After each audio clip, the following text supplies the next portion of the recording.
Thank you for waiting. I finished checking your adventurer handbook. Here are your commission rewards. We have no other urgent commissions on the books at present. Thank you for all your hard work lately. Perhaps you two could consider taking a vacation. Amazing! Paimon never thought we'd end up having downtime and not cry. Things were pretty hectic when we first got here. Everywhere you looked, it was either the wild hunt causing chaos or the Fatui stirring up trouble. It felt like this whole region was one giant slime in a barrel, ready to go boom at any moment. Sure have. Things were looking pretty dicey, but in the end, we managed to turn it around. Whoa! Paimon just got deja vu! Oh, that's right. It's because we've done this like a million times now. Yes. Are you two aware that the Moon Prayer Night is soon to take place? Oh, yeah! Llama told us that was coming up soon. Wait, why do you mention it, though? Do people in Nasha Town celebrate it, too? Paimon thought it was just for moon goddess worshippers. You're partially right. Most people in Nasha Town just see the festival as an opportunity to do business. They do not concern themselves with the religious element. The festival was first celebrated by the Frost Moon Scions. On this day, they would wear moon prayer blossoms and celebrate the birth of the moon goddess through song and dance. They would also prepare food and handicrafts and give them as gifts to others. Over time, it became Nodcry's most lively festival. Whew! Sounds like fun! Great! Well, in the meantime, since Catherine doesn't have any commissions for us, let's focus on some personal business instead. When we first got here, you mentioned that this was where your spaceship landed? We didn't get to follow up on it at the time, because we got wrapped up in that whole rare air situation, but now we can finally start investigating it properly. Well, there's a saying Paimon's heard around these parts, which goes, if you lift up a rock, you'll find something you weren't looking for. By that logic, you'll never find what you're looking for while you're searching, but the moment you stop looking, it'll jump right out at you. Could be worth a try though, right? Anyway, Paimon suggests we focus on other stuff we want to do for now, and just keep an ear out for spaceship-related intel as we go.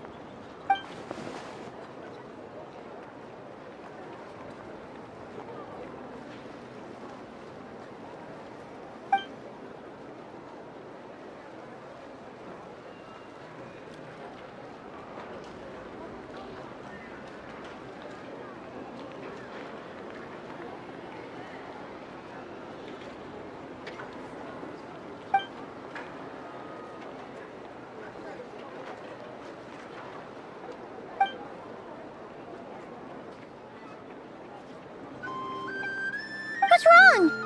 You look super serious all of a sudden.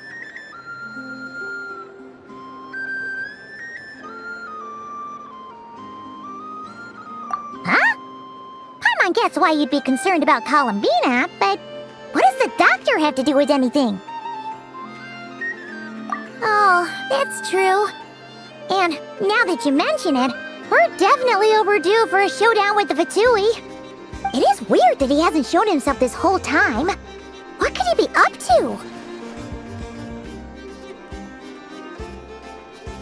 True. Paimon would much rather deal with Marionette anyway. She says the meanest things, but when it comes down to it, she doesn't seem like a bad person. Maybe it's the pressure of being a Fatuse? Especially as a Harbinger. Does she feel like she's gotta act tough to keep up appearances or something? But then, every time we headed out with Rarir, she always wound up having to repair Polonia and her other robots. That's gotta sting. Losing face always hurts more for people who care a lot about their image. She's probably still furious about it. What? Relax, she's not even here. Huh? What's the matter? Oh, nothing. Sorry, we'll be on our way now. Where are we again? Oh yeah, Columbina? Right, yeah, let's go see Columbina.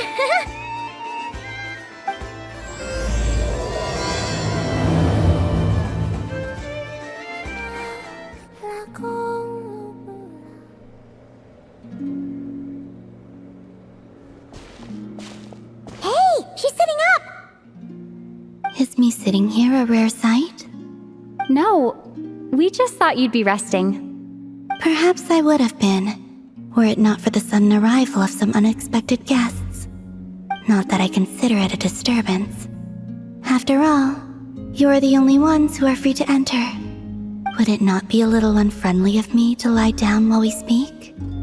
I didn't realize you put so much thought into little things like that.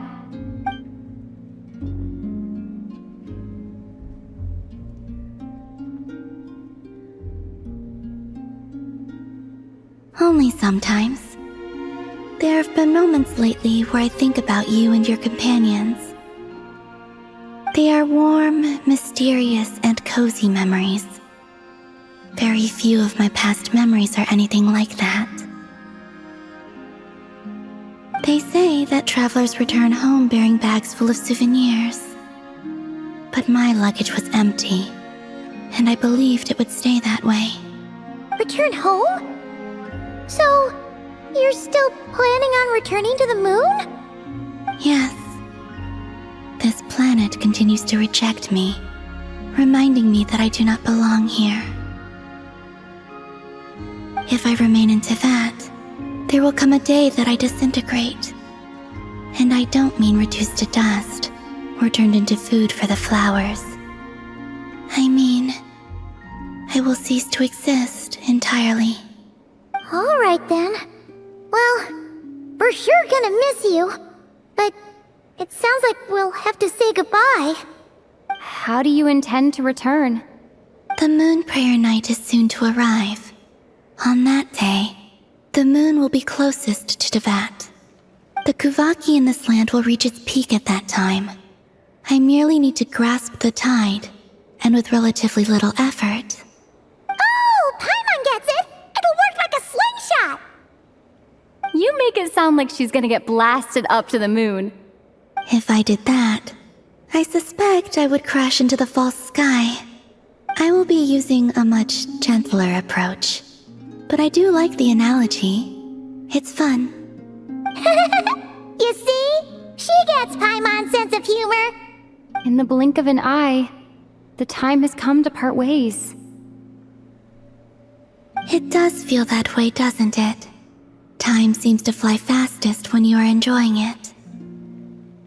I have always thought of myself as a wanderer on this earth, and it has never expressed any desire to keep me here. Yet just as I plan to depart, it tugs at my arm. Is this a gesture of affection? Or is the world mocking me? Oh. Were you hoping I can answer that? Yes, you are a traveler, so you must have a lot of experience in this area. Then, what I would say is, enjoy the moment. That's right! Don't overthink it! Happiness is happiness and joy is joy! The point is to enjoy it, not analyze it! I see. Then what I would say is, even though I am very tired right now, I am still happy. I can't tell from the tone of your voice. Oh, really? You don't think I sound happy? I'm just kidding. I could tell you were in a good mood today from the moment we saw you. Ah, a joke. Albeit not a funny one. Anyway, I assume you're here about you-know-what. Give me your hand. Actually, it's not that. There's something else we wanted to discuss with you. Oh, then do you still want to give me your hand? Or not? Sure.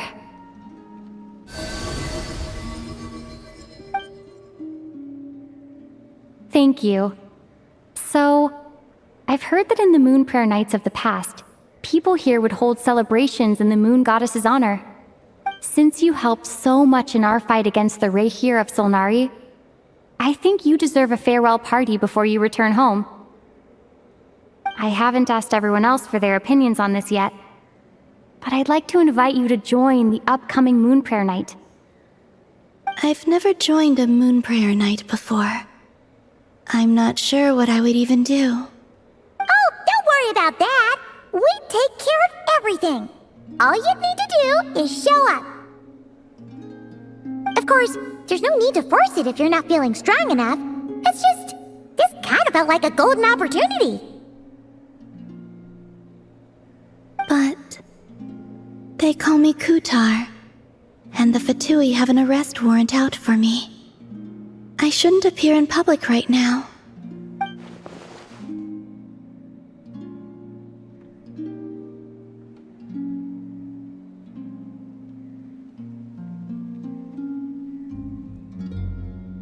I'll make it work. You have my word. Yeah, we got your back. Well, she does. Paimon's actually not too sure what she's planning. All right, if you're sure. I will not refuse your invitation. I suppose it wouldn't hurt to pack a few more sights from this world into my suitcase before finally learning what my homeland looks like. Oh, if you see Llama, please tell her that my answer to the question she asked me is neither yes nor no. Rather, it is, there is no need. That was kind of cryptic, but sure. Guess it's between the two of you. We'll pass along the message. Bye for now.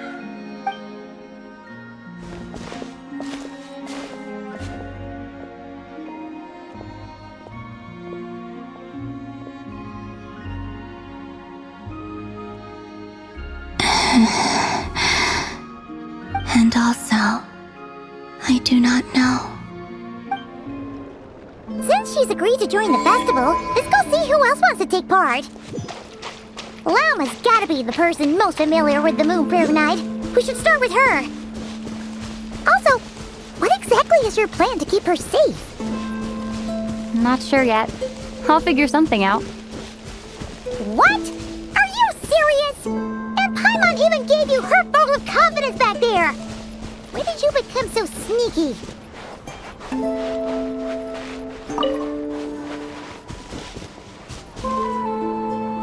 Hey, Llama! It's us! Huh? Varka? What are you doing here? Beats me. I had a bit too much to drink last night, and when I woke up, I was on Hisi Island. Mr. Varka is helping to oversee Nasha Town's preparations for Moon Prayer Night. He is here to go over some details regarding the decorations and custom cloth designs. Right, yeah, that too. What do you mean, that too?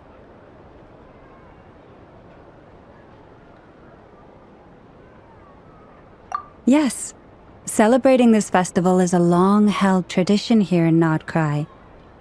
On this day, the crescent moon at the top branches of the verdant crest turns into a full moon, and the moon prayer blossoms bloom with a special radiance.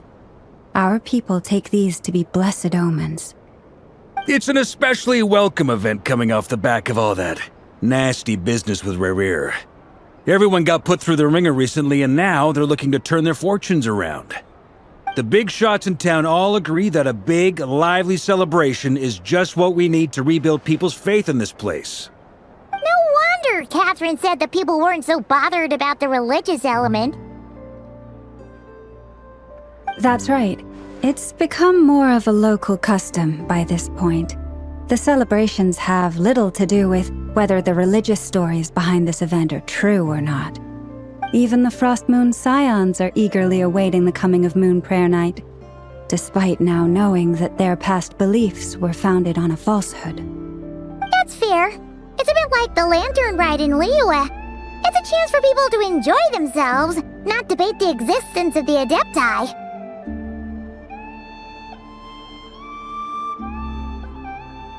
Oh, one other thing! We just went to see Columbina. We went ahead and invited her to take part in the festival this time. Hope it's okay. Wait, so... you mean she agreed to it? Huh, that's quite a surprise. Then, I suppose that she intends to return to the moon on that day. Oh yeah! It's kind of a complicated process, but basically, it's like a slingshot. I understand. In truth, I had a feeling that she might make such a decision. Well, if Kutar has decided to participate in the festival, we should prepare accordingly. Yeah, exactly. She was saying how it could be risky for her to show her face in public. We were wondering if there was any way we could hide her. Unfortunately, the people who carved the statues did an excellent job of capturing her likeness. It will be very challenging to hide a goddess whose face everyone is so familiar with. Darn! We may have bitten off more than we can chew here. Nah, don't sweat the small stuff. We can handle that. Huh? Are you saying you have a plan? Not as such, no, but the most important thing with a festival is to keep the mood light and your spirits up. You can't go preparing for a festival with those long faces. You'll never convince anyone to enjoy themselves. The Mondstatter spirit is strong with this one. As it happens, I agree with Mr. Varka. Let's start by making our appreciation for Kutar the beating heart of the festive atmosphere. And who knows, once we get the ball rolling, perhaps everything will just fall into place. Hey! Did you catch that? Llama said the thing! Or close enough at least. I'm looking forward to the Moon Prayer Night already.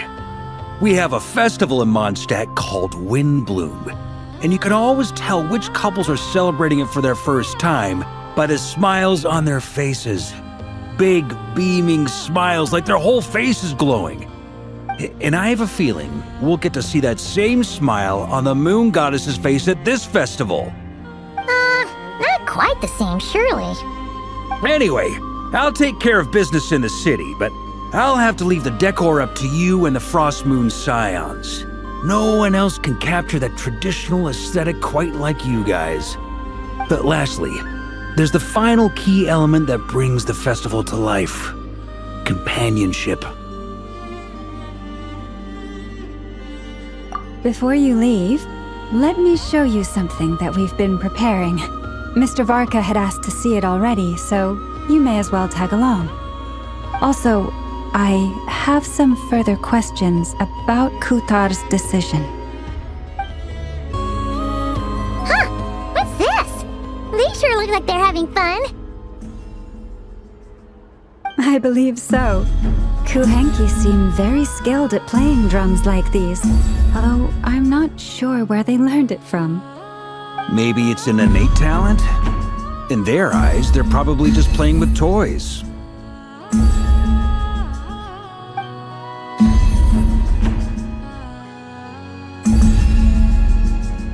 Luanatar! You wanna play too?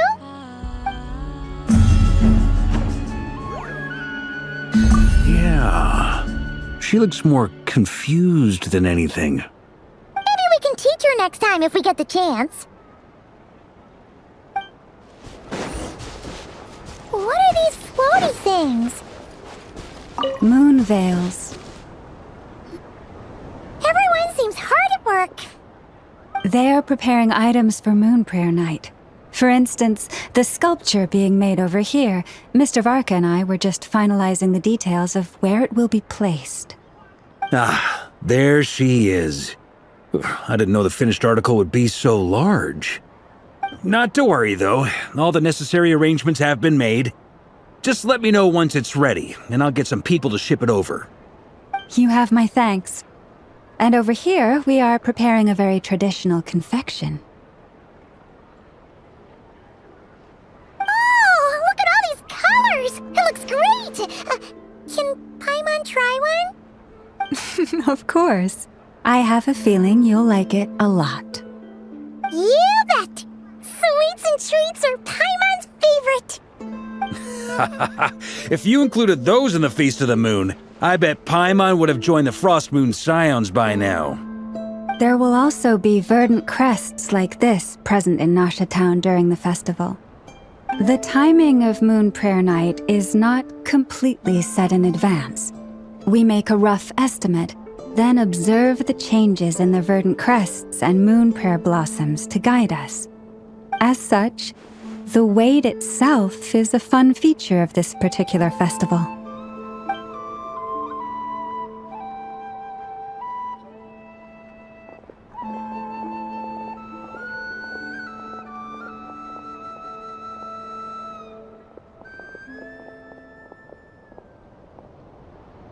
Let's talk here. To tell the truth, I am very surprised to hear that Kutar is willing to participate in the festival. I once asked her if she'd be willing to stay with the Frost Moon Scions. I could introduce her to everyone, and we could be a family to one another. She did not answer, but she has not appeared here since. I took this to mean her answer was no, but if that were the case, she would not have accepted this invitation.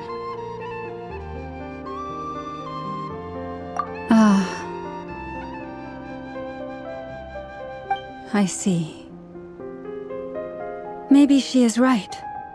Maybe the Frost Moon Scions of today no longer need a moon goddess. But my wish was not for her to come here and be worshipped as a deity. I simply wanted to offer her a place to stay.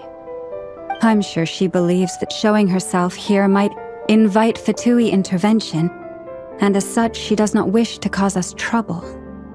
But what really pains me about all this is that this is her birthplace.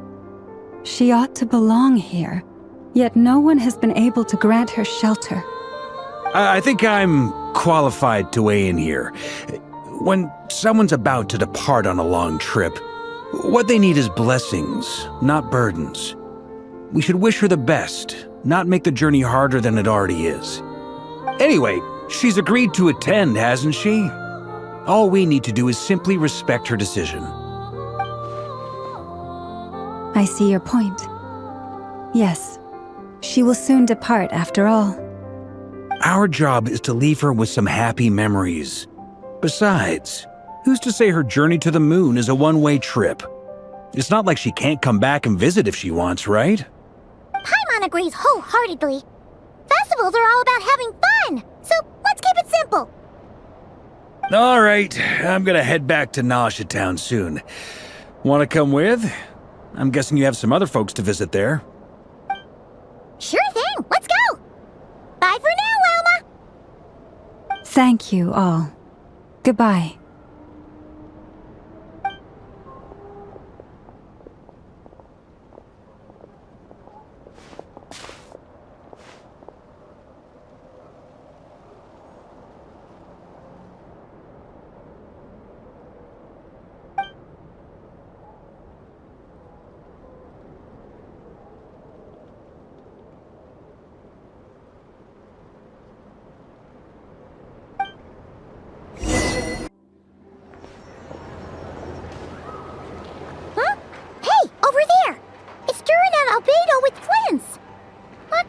Chatting about?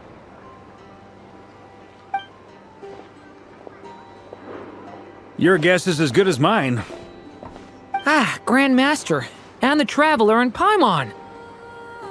Hello there. It's been a while. Perfect. We have some new volunteers for our investigation. Wait, let me guess. The righteous Lightkeepers are finally ready to hunt down the Abyssal Dragon? Haha. Yes, that too. Yeah, right. Oh, wait. Why does everyone keep saying that too? Well, to be precise, the facts match, but not the causality. Wait, so I guessed right? Half right. Don't act so impressed with yourself. Maybe I can explain.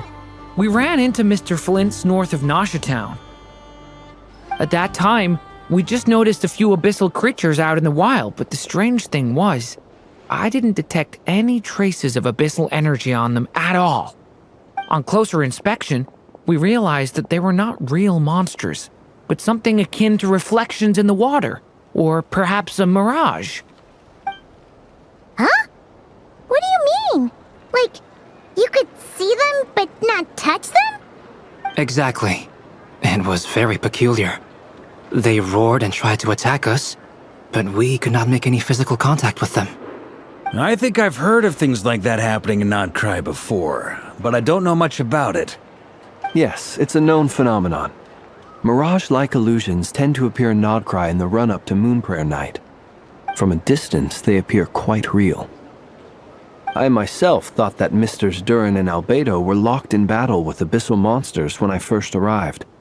But after sharing intel and investigating a little further, we can confirm that these illusions are harmless. There is no great cause for concern.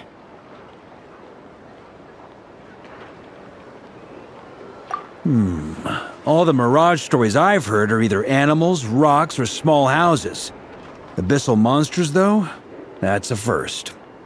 It's a first for me too, so I'm planning to look into it further just to be on the safe side. I intend to inspect a few more locations. What about you two?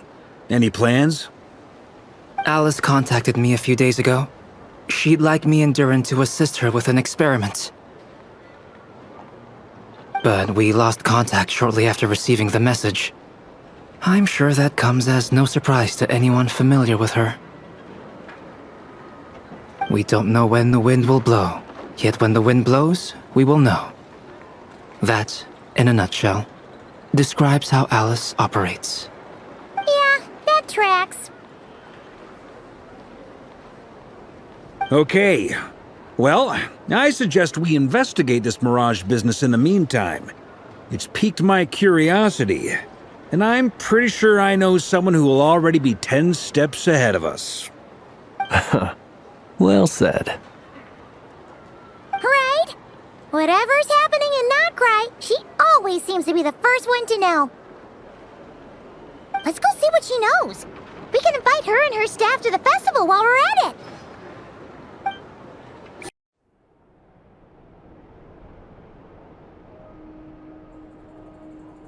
You're right, I have noticed. There's certainly something a little fishy about this situation. Only a little, though. Records indicate that this phenomenon can occur in the days before and following Moonprayer Night. That said, it has always been a rare sight in the past. The odds of encountering these phantoms are similar to looking up in the night sky, happening to see a shooting star, and managing to make a wish before it disappears. But this time, either everyone's getting lucky, or they're appearing far more frequently than usual. Yehoda's out gathering intel as we speak. In the meantime, let me check off some points of interest. First, the Abyss. The ones we saw seem to be abyssal monsters. Indeed. But we have identified one location where many more of them have made an appearance. And not just monsters, but human phantoms too. Given the scale and nature of the phantoms, it's almost as if someone's last memories are coming to life. Or perhaps the memories of multiple people. Oh. So you mean the phantom monsters are hunting down the phantom humans? Exactly. The phantoms can interact with each other, but we have no means of intervening. In addition, some of the human phantoms would seem to be from the very distant past. This is clear both from the clothing they wear and the stories they tell. They claim to be from Hyperborea, a name which I've heard from Lauma before. If this is true, it means they must be from 6,000 years ago. Did Paimon hear that right? 6,000 years? It sounds like this merits further exploration. That'd be a big help. I'll leave it with you, Albedo. My knowledge of ancient history is non-existent. I used to doze off every time the pre-Knights of Favonius era came up in class.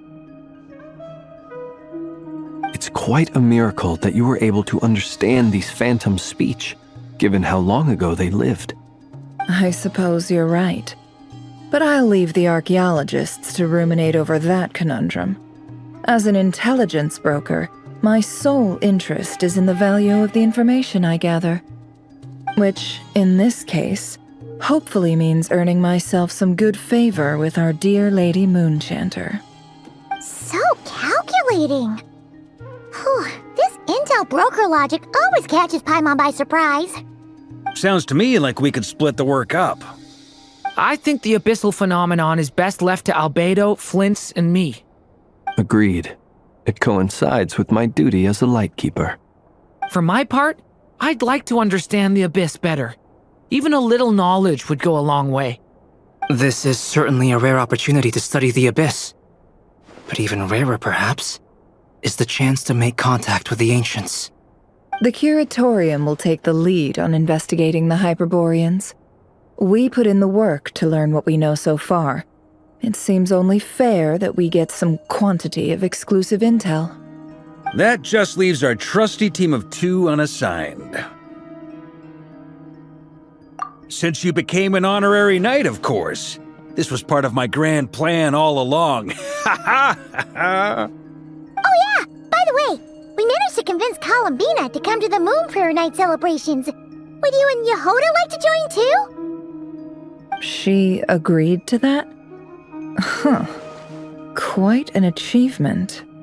Never underestimate the traveler, I guess. I'd be happy to join. No point shutting myself inside when the streets are all decked out. I doubt any clients will be visiting during the festival in any case. And Yehoda loves a party, so I'm sure she'll jump at the opportunity. No. No. No. No. No. No. No. No. No. No. Way to contradict me in front of... Wait. No, that's not what I have bad news, boss. So many people. All right, everyone inside, quick.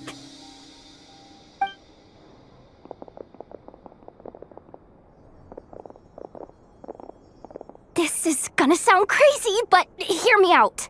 I saw one of those phantoms at Star Sand Shoal, and it was some sort of flying ship. Like a spaceship?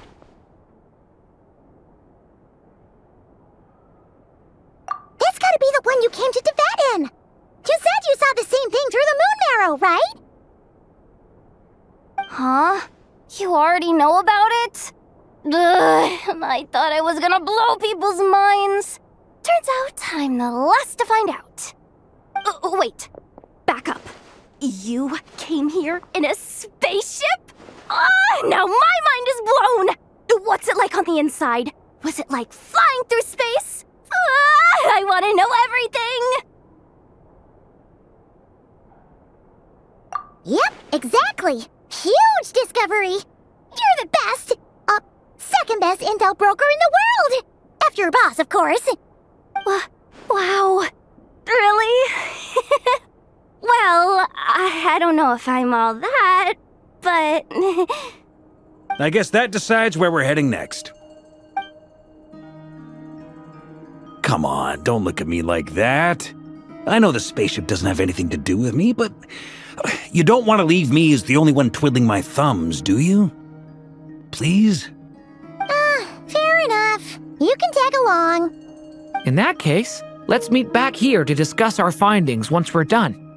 I wish everyone a productive investigation. You too.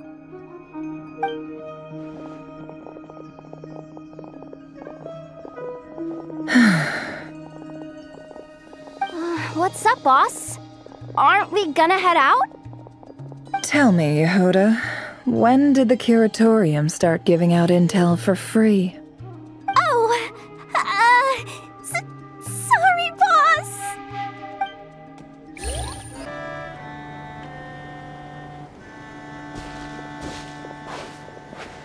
Wow, what do you know? Yehoda was right on the money. This phantom really is your spaceship. But that's so weird. Why would it show up here? Is it some kind of projection? Or a ghost? Like, maybe it no longer exists, but somehow it left an afterimage? Ah, you're already here. Miss Lauma, what a surprise. I thought you were busy with festival preparations. I was, Until one of our people informed me that a strange sight had appeared at Star Sand Shoal. No one's ever seen something quite like this before. I thought I should see it for myself. Same here. Oh, so we heard that these things appear around the festival period. Any idea why that is? Unfortunately not. We have very limited information about them, since they can't be interacted with. And no human phantoms have ever made an appearance before now. The most we've been able to deduce is that these sightings appear to be connected to the increase in Kuvaki energy around this time. Yeah, seems like that's all we can do. This is all so confusing. Allow me to lend you a hand.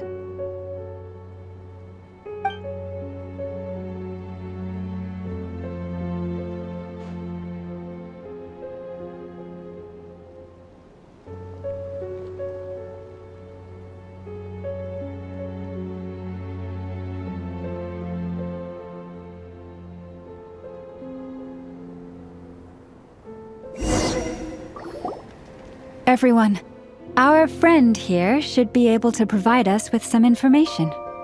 Is that a phantom rhymehorn deer? I've heard about how the Frost Moon Scions live in harmony with the animals and can even communicate with them. That's coming in handy now, for sure. Okay. Yes, I understand. Then how about this?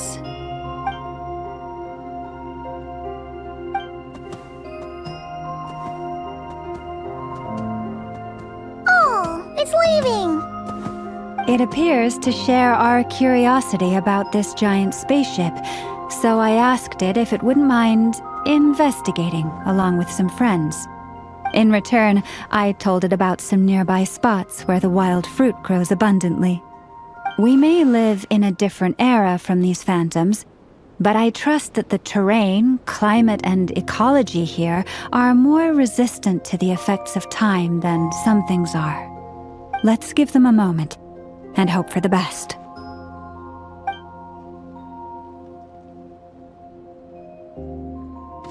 All back together? Must have been a lot of fruit. Indeed. Now let me ask them some questions.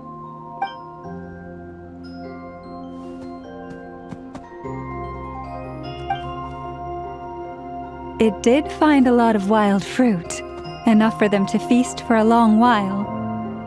This puffin circled in the air several times, but didn't spot anything out of the ordinary. Certainly nothing to do with the spaceship. Huh.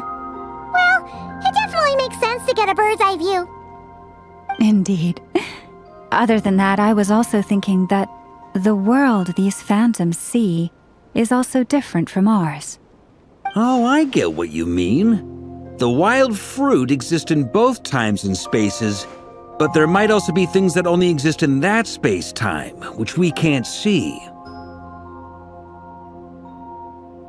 Good point. Great thinking, Lauma. Blunthorn rhinos can use Kuvaki to shift great rocks, but this one says it couldn't get that ship to budge by even an inch. The sniffer mole tried too, but despite being a skilled digger, it could not get through. They say that the spaceship looks robust and undamaged. It seems completely impervious to any and all attacks. Whatever lies within is well defended from harm. So, just like us humans, there was nothing they could do about this spaceship either. Yes, still, they deserve our thanks. We are grateful for all your efforts, dear friends. Now go, and enjoy your feast. I've noticed some other human phantoms gathered nearby. Come on, let's go talk to them.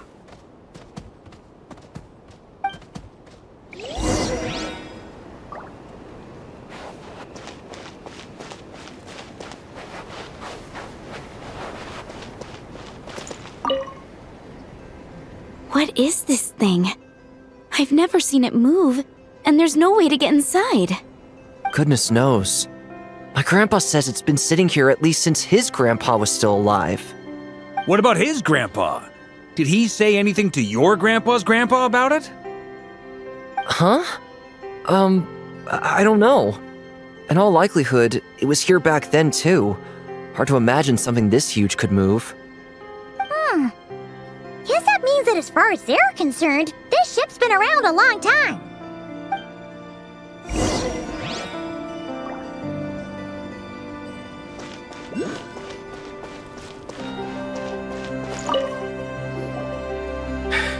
Come on, brothers! If we can get even a small chunk off of this thing, it's gotta be worth a fortune! Today is the day we strike it rich. Huh? You mean Paimon? Yes, brother, I shall join you. Let's make our fortune. We should go with them. What the? This thing is crazy tough. I can't even scratch it. What's it made of? Sorry, brother. Looks like we'll have to seek our fortunes elsewhere. Enjoying yourself? I was just seeing if I could influence this phantom's perception by playing. But nope, no dice.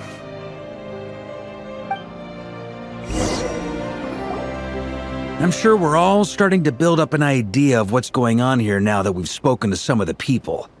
These phantoms are reenacting real historical events in Nodcry. It's almost like we're in some kind of interactive stage play. We can talk to the actors, but the plot is fixed and we can't influence it. It makes sense. History is set in stone. The objective facts of the past cannot be changed.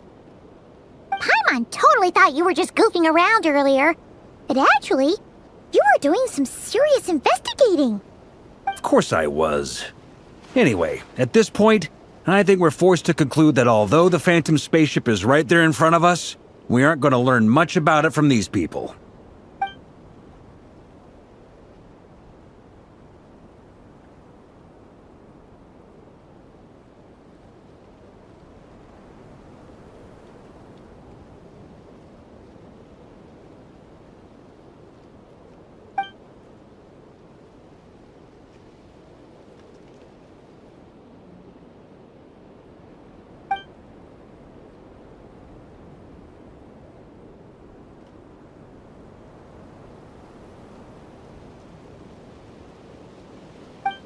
Don't be discouraged. If nothing else, this is proof of the ship's existence. And think about it. So many people tried to hack their way inside, but no one could get the door open. It's made of very tough material. To me, that says that we'll either find the ship itself or the story behind it. It's just a matter of time. Huh. Every now and then, when Varka gets serious, he actually does seem like Grandmaster material for once. I wonder how the others are doing. Let's head back for now. Sounds good. Also, drinks are on me if Team Knights of Favonius is the first to finish. Wait, we have a team name now? Am I in Team Knights of Favonius as well? You're very welcome to join. We've even got a cathedral ready for you. Isn't that technically blasphemy? You wouldn't dare make a joke like that if Barbados was in earshot. Nah, I'm sure Barbados doesn't mind a little harmless blasphemy once in a while.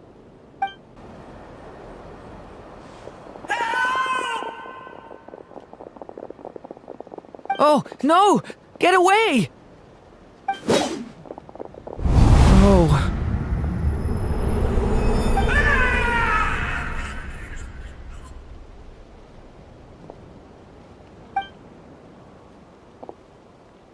I know it's hard to stomach, Mr. Duran. But as I'm sure you've noticed, there is nothing we can do to intervene in that which unfolds before us. But we have to at least try. And try you have. But are you aware of how many unsuccessful attempts you've made now? I wasn't keeping count. I'm afraid this is the 39th failure so far. Or the 5th if we're only counting this particular victim. There are no indications that these phantoms may be altered in any way. You seem to have calmed down a little. I'll make us a fire. You should rest and have some water. Feeling any better now, Mr. Durin? May I ask a few questions? Be my guest. What exactly are we witnessing here? What happened to those people? My guess would be that we are seeing Nodcry during the Conrian Cataclysm. Would that be accurate? Conria. That is correct.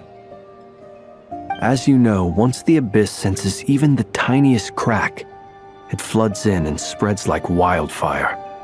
There was a time in the distant past when it permeated all of Nodcry, causing immeasurable harm. The people paid a terrible price to heal this land. Then, 500 years ago, the whole of Teyvat suffered an abyssal disaster. Once more, Nodcry was dealt a devastating blow. I see. In the face of the abyssal onslaught, all were like grains of sand tossed around by a tidal wave. Be they human, fae, or god. The moment you witnessed is but one drop in a whole ocean of catastrophe. All right. I guess that answers my second question, too. I wanted to know why there's nothing I could do to help them, and that's because what we are seeing is history. That would be my guess as well. As I understand it, history and fate are not all that dissimilar. The latter may be unseen to us, but both are immutable. Yes. Fate was determined long, long ago. I still have a couple of other questions for you, Mr. Flint's. You mentioned more than one abyssal disaster that has struck this land in the past. How can you be sure that what we're seeing is from the Conrian incident? And also, how are you able to stay so calm when you're talking about these events? From everything I know about you, you're not cold or ruthless, and you're not indifferent to the suffering of others. Alas, I am forced to show my age. I must be 600 or 700 years old by human measure. Wait, so you... One is not easily moved by history when one has witnessed the truth firsthand. I'm sorry. You needn't apologize. Your passion is a good thing to have. Treasure it, because someday you may find it in terribly short supply. Now, at the risk of offending you, I have a question in return. Your curiosity toward the Abyss, is it born from hatred or because you sense its call? I only ask because I kept a fragment of Rarir's body in my lantern for a short time. Specifically, his heart. So I know what a burden it can be to carry the Abyss with you. And I hear its power growling from somewhere within you. In my eyes, your mere existence is a miracle. My honest answer is... I don't know. I don't think I have the confidence to say for certain. What I will say is the Abyss is not the only issue that haunts me. Even before I became who I am today, the question dogged me constantly. Should I even exist at all? My doubts remain unresolved. But when we fought Rarir, something became a little clearer to me.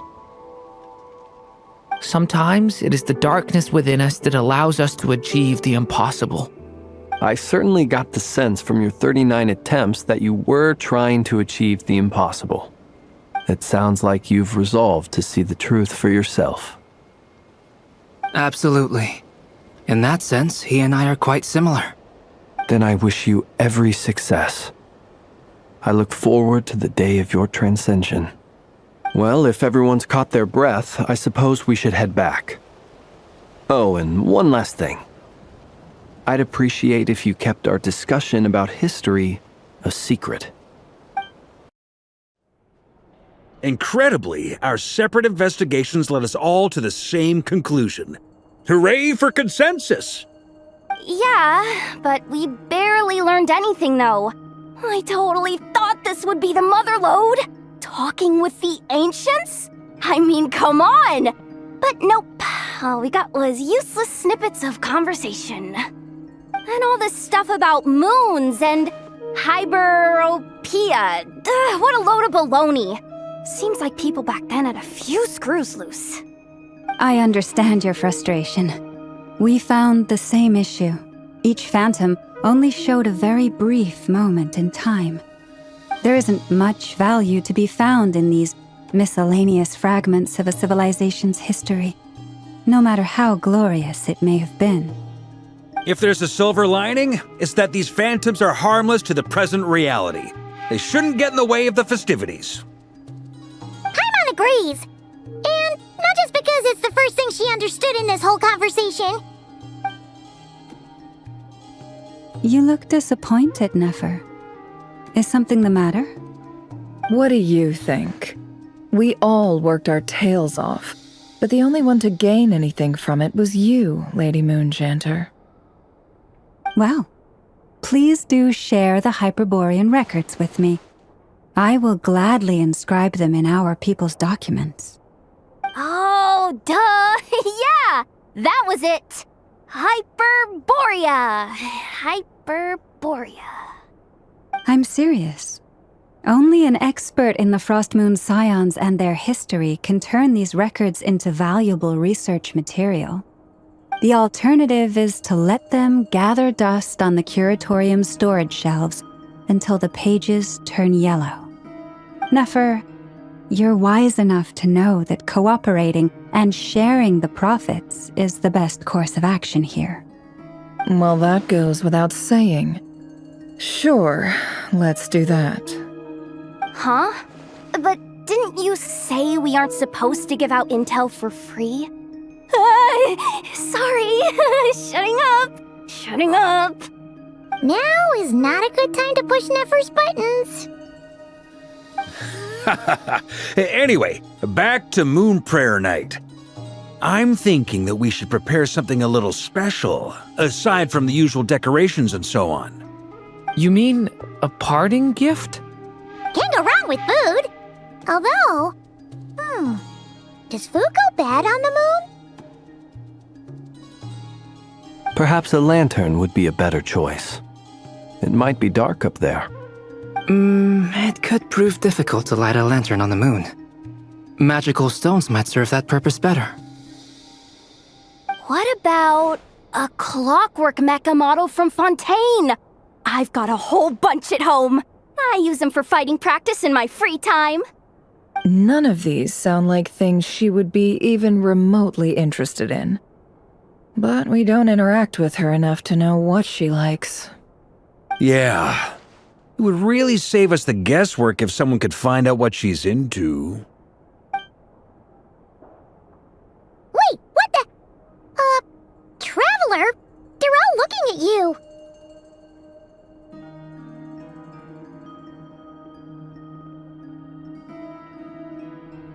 Great! Haha, problem solved. Now, I need to stop by Dory's. Gonna need her help sourcing a bunch of stuff for the festival. Then let's leave it there for now. We all have our own business to attend to. Traveler, if you find out what Kutar likes, let us know right away.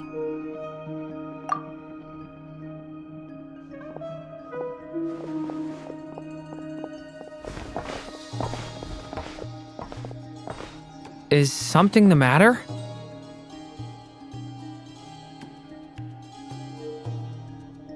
I'm fine. It's just... I'm still feeling a little rattled after witnessing the horrors of the Abyss. But it's okay. This is something I have to work through. I'll be all right. Thanks for your concern. Well, don't put too much pressure on yourself. If you ever feel like something's wrong, physically or mentally, we're here to talk. Come on. Stop treating me like a kid.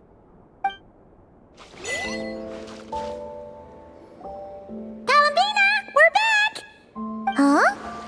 She's not here.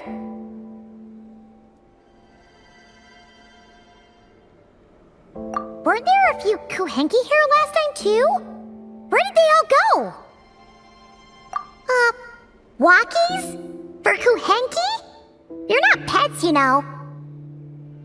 Oh, well, looks like we just came at a bad time. Let's try again tomorrow. There's still a few days until Moon Prayer Night, so we're in no rush. Besides, she needs time to rest anyway.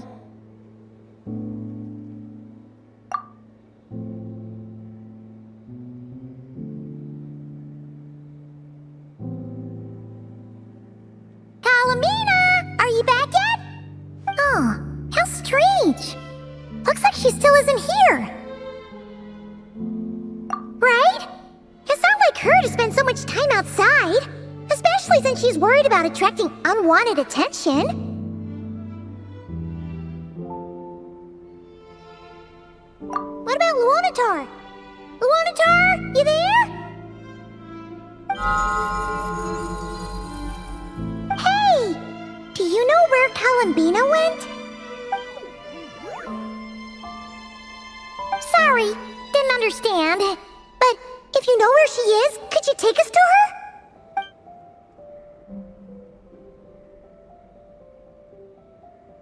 Yeah, that's even stranger. What about him? Oh, that's not good news. They change color when Kalambina gets weaker, right? And they look super pale right now.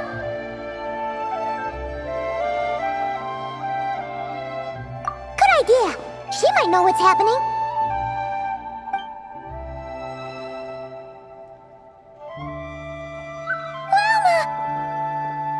Ah, it's you.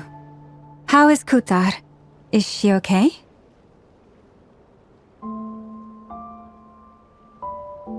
No, she hasn't. I came here to check on her after I noticed the flowers had changed color. Based on past precedent, she must be very weak right now. Even getting up to walk would be a struggle. It seems unlikely that she wandered off outside. Not to mention that she doesn't do that at the best of times either. So yeah, this is super weird.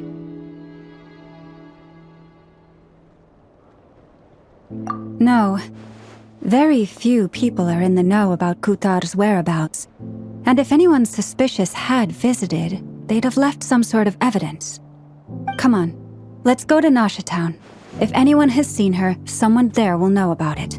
It's not Cry's information hub after all. Makes sense. Let's go!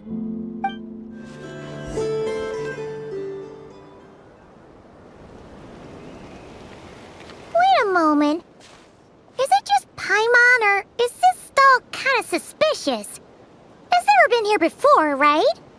No, I don't recognize it. Alas, your free and easy adventure time is over. Now, prepare to face the final boss of Nod Cry.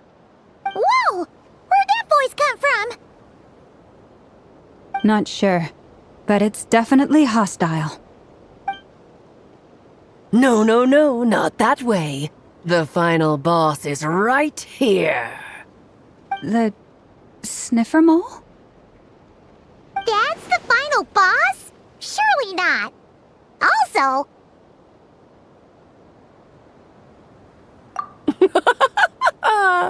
Okay, the jig is up. I'll stop teasing you. Turn around. I'm right behind you. It seems I've managed to leave quite an indelible impression, even though you've never seen my face. Ah, nothing could make a great mage more pleased with herself.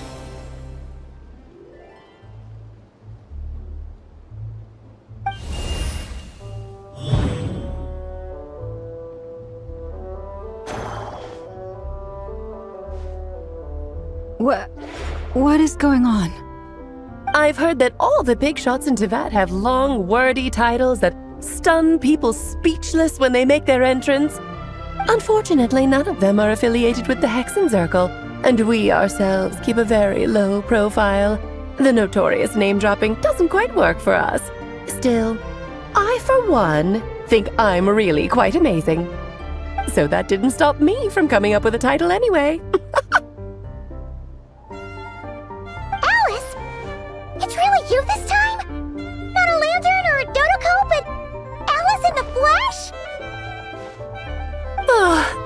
Right. So, what do you think? How does it feel to finally meet me? You look like... Oh, that's the first thing you thought.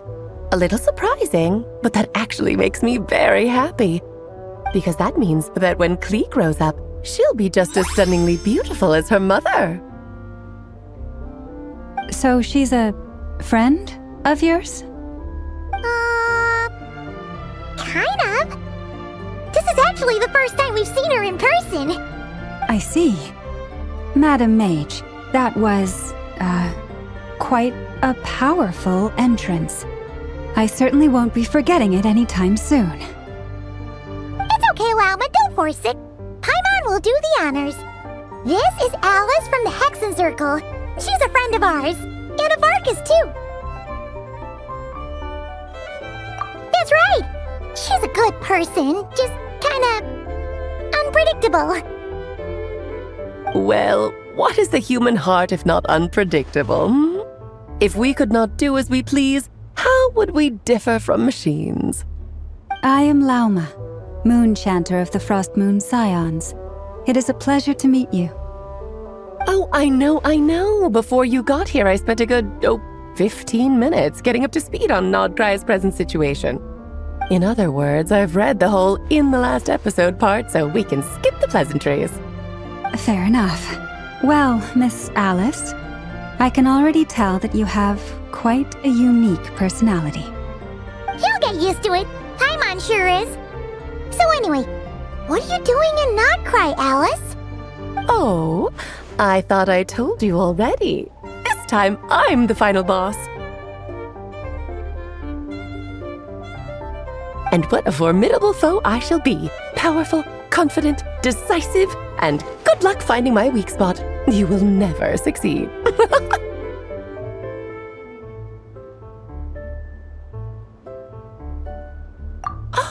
Oh, drat! My one weakness, and you found it in an instant. Fate has been dealt a devastating blow. Thus falls the great Dodo King. Why are you playing along with this nonsense? For funsies, of course. What's wrong, Paimon? Are you disappointed in me? Am I a gigantic letdown? No, it's just... you seem like a busy lady. And this is the one time you've shown up in person. Paimon figured it would be for something more high stakes than just goofing around. You're quite right. I'm here in Nodcry because something big happened. Something big enough it caught the attention of the Hexen Circle. It concerns the 3 moons, Tevat's borders, and of course, the moon goddess you are currently searching for. Kind of. Why don't we discuss this over a pot of tea? My main reason for coming on this trip to Tevat was, of course, to have some fun. But I do technically have a job to do as well. Namely, maintaining the stability of Tevat's borders. I'll skip over the complicated parts, but to sum it up, abyssal energies are all that lie beyond Tevat's border. We'd find ourselves in a real pickle if they ever made it through. And the phantoms you've been seeing are a sign that the border has been disturbed. No wonder they tend to show up around Moon Prayer Night. Is it because the real moon is now so close to us that its power can cross the border? In part, but only a negligible amount passes through. Just enough to influence the verdant crests and so on. And as you've noticed, there has been an unprecedented number of phantoms appearing this year. The influence of the moon beyond the border cannot explain this. No, there is another far greater factor at play. The trilunar syzygy. A trilunar syzygy? Eons ago, before the heavenly principles came to Tevat, it was the then 3 moon goddesses who controlled the laws of this world. Oh, that's exactly it! The 3 goddesses split these powers amongst themselves, promising never to consolidate them into one singular body. This was meant to keep the world stable. But, fast-forwarding to the present, the eternal moon's marrow is with you, while the iridescent moon's marrow, which should never have appeared in this world, has been retrieved. Add that to the presence of a moon goddess in the flesh and... the power of all three moons is gathered here in Notcry. There hasn't been an event like this since the War of Funerary Flame. And it's having a noticeable effect on Tevat's borders. Because I wish to give my darling daughter a peaceful, sunny environment to grow up in. Is that a good enough reason? Kinda sounds like you're dodging the question, but it does make sense. Well, that's one reason anyway, and the most important one. The others are a little complicated to explain. For instance, cleaning up after dearest Miss R. Albedo could tell you more about that if you're curious, but right now, I have a more important question to ask you. Why are you collecting the moon marrows? I see. Nicole told me about that legend once. Nicole? You mean Mage Anne? Oh, so you remember. Yes, of course. That was a story about fate, her area of expertise. But back to the story of our dear moon goddess. I'm afraid her intended method of returning to the moon is unlikely to work anymore. What does that mean? She may be missing, but she hasn't gone anywhere. She has disappeared.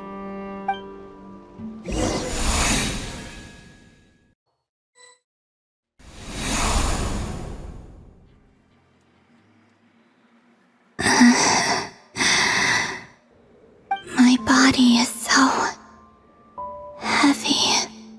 Wait, no. It's my mind that's heavy. My arms and legs are as light as a feather. What's happening to me? I feel drowsy, like I've been asleep for too long. Is it daytime or nighttime? Is the moon out? I think I'll go for a walk.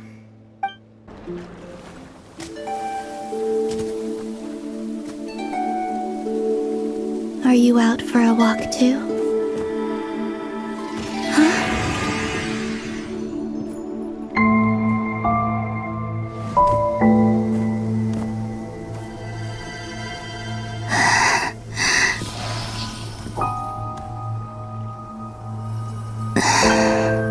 The day has come at last.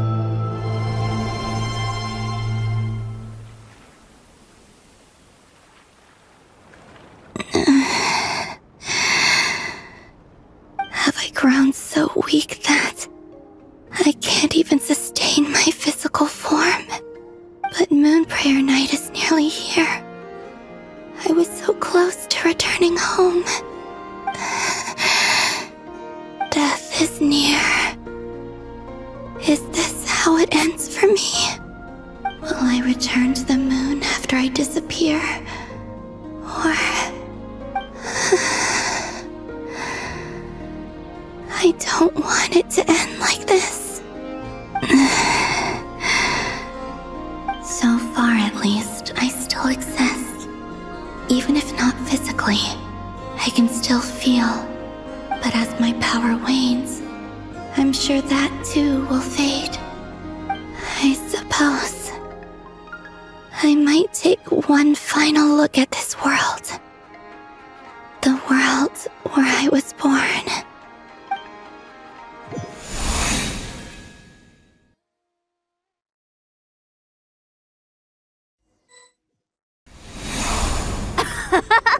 Come on! Come on! Wait for me! The Frost Moon Enclave. How much it has changed since I was born. These decorations, they're so heavy. It's times like this when you kind of wish men could be priestesses and acolytes. How fascinating. I've I've never had the chance to be privy to people's private lives in this way. In the past, people would get so solemn and serious the moment I showed my face, like they were frozen stiff. Karina, Lametti, it's time to eat. Coming! I want to watch them a little longer.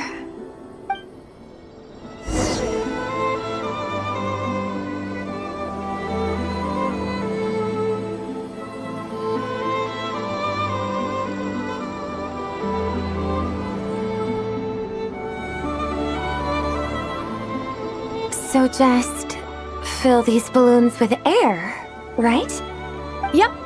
Try a couple now to test things out. The rest can wait till Moon Prayer Night. Think fast. Rita! Teasing an acolyte of the Frost Moon Scions? Surely that's a punishable offense. Take this!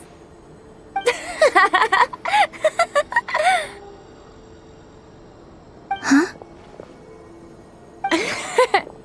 Alright, enough horsing around. Lady Lauma gave us a task. We should get back to it. The task is just to check that the balloons don't leak, right? Doesn't matter if we fill them with air or water. Yeah. Okay, you got me there. And you got me there. But still, we can't use all the balloons before the festival even starts. We won't use all of them. And as long as Lady Lauma's trusted acolyte doesn't snitch, this can stay as a little secret between friends. A couple more can't do any harm, right? Oh, you menace. Then, think fast! Is pumping a balloon full of water really so much fun?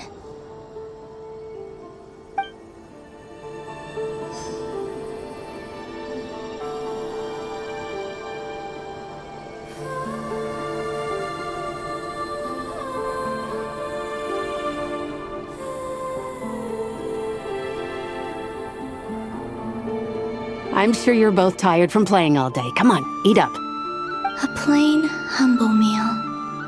That has always been the way of the Frost Moon Scions. Huh? How come Lametti got a midsummer berry dessert? Oh, I always get Lockaberry. I don't mind sharing. You can have a bite of mine if I get to have a bite of yours. They're sharing food? I've never shared food with anyone before. Even at the Harbinger tea parties, everyone just ate off their own plate. And when I couldn't finish my food offerings from the Frost Moon Scions, they'd leave the leftovers out under the moonlight for the animals to claim. Hey! That was 2 bites! Oh, then you can have another bite of mine. Oh, you too. Oh, don't fret now. Here, have some of Granny's too. So this is what it means to be family.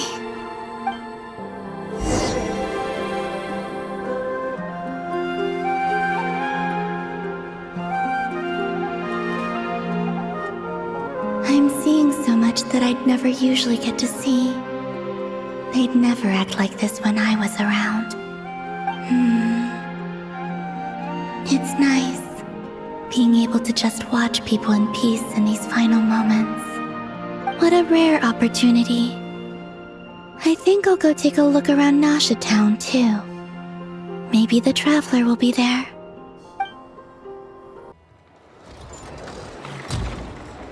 After the War of Funerary Flame, the moon goddesses were no longer recognized by Teyvat. They lost the whole foundation for their existence. That's why the moon goddess's strength is fading. She cannot withstand the world's rejection of her. To be more pedantic about it, the moon goddesses did something to offend the heavenly principles, and that's why they were ousted. Something of a recurring theme in Teyvat's history. Theoretically, speaking so candidly should put me in their crosshairs too, but they can't tell me what to do. I'll say whatever I want. Anywho, the moon marrow energies were but a drop in the bucket for her, and that battle against the Ray Hair of Solnari only weakened her further. Fortunately, it happened close enough to Moon Prayer Night when the Kuvaki concentration here is high. That's the only reason she managed to survive this long. What do you mean, fortunately? You said she disappeared. We're too late. Oh, what a headache. I thought this was all common knowledge. I guess I have some more explaining to do. Okay, buckle up. It's time for another lecture.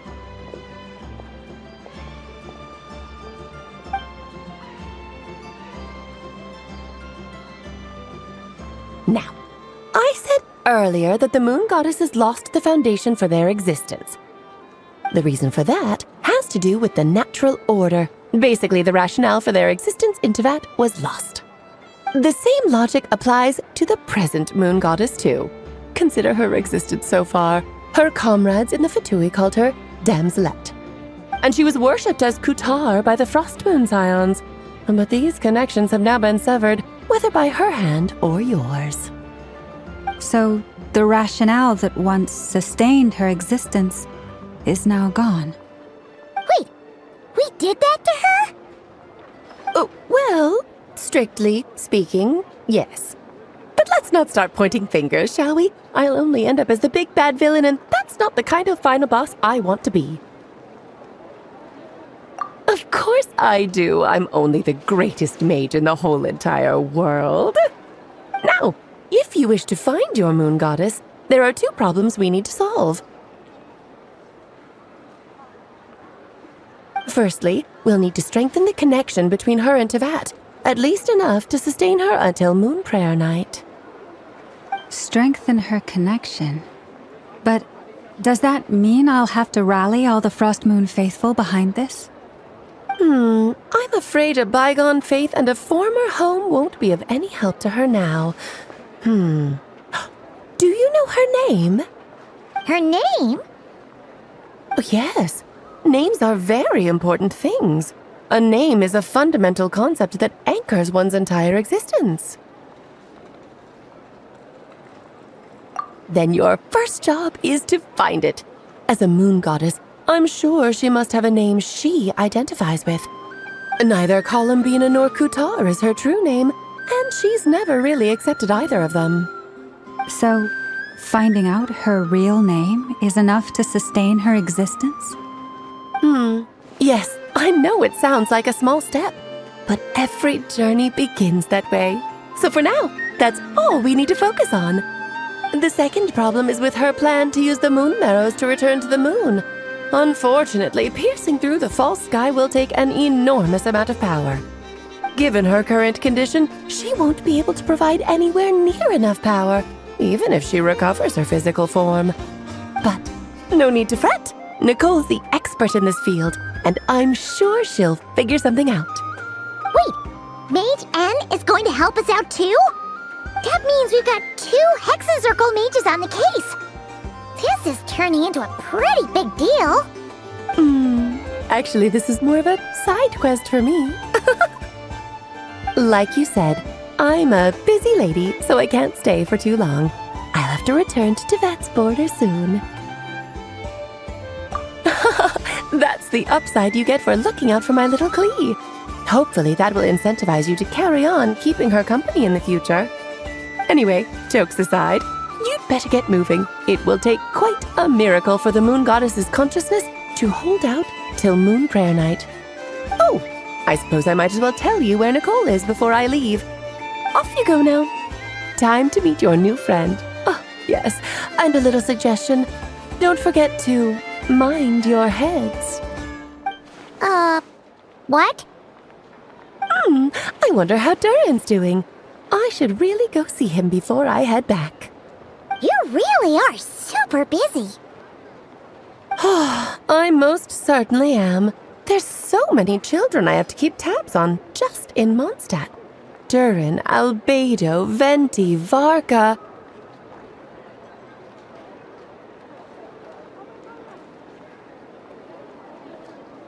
Klee didn't make the list, huh? Of course not. Klee is my pride and joy. I have no qualms about her, because she's the best child in the whole wide world. Yep. Clee's a little angel. I'm glad you agree.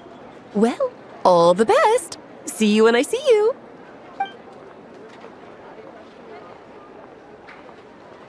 She left in a hurry.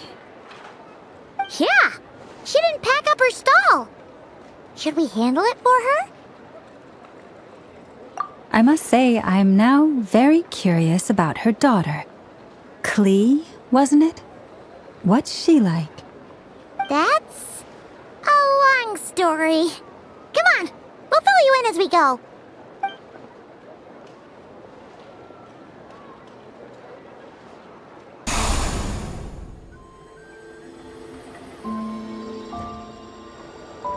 What a lively place. I've never experienced Nasha Town like this before. Hey, you old geezer! Your hammer's rusted through! Who are you calling old geezer? Are they quarreling? I'm looking right at him! You've really gone downhill since giving your daughter free rein in the workshop. Can you even swing a hammer anymore? It shouldn't take you days just to fix a single chair! You might as well use that hammer to massage my back for all the good it's doing. Don't run your mouth, or you'll get a back massage that'll put you in bed for the rest of your life. Look, the materials haven't arrived yet, all right? You know how busy it gets in the days before Moon Prayer Night. I'll bet you send all the materials to your little princess. Blood's always thicker than water, huh? All right, you've made your point, Uncle Koski. As soon as the materials arrive, fixing your chair will be the #1 priority. And Dad, if you've got time to chat, why don't you lend me a hand, See? Lolka knows what the score is. I guess they're friends. But the way they spoke to each other was so ugly. Then again, it wouldn't be the first time I've seen something like this. Columbina! Sing outside my door in the middle of the night one more time, and I'll unscrew your vocal cords. You hear me? Oh, Sandrone. So that was her way of trying to be friends with me.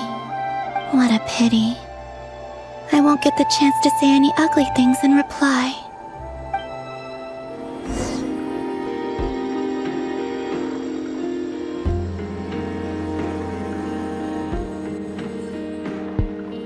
Hey, have you decided what to give her for Moon Prayer Night? I sure have. She's gonna get the surprise of her life when she's least expecting it. Then I'll whip out the ring and pop the question. The surprise of her life. What a fun turn of phrase. Cool, I get the picture. You can spare me the gushy details. Ooh, looks like we have a customer. Hello there, ma'am. Would you like some Moon Prayer Night candy? Huh? Is he talking to me? Can he see me? Here you go.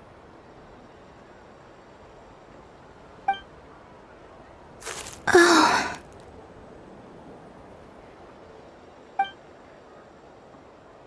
Come back anytime. Right. Now, where were we? I don't know why, but I still held out hope.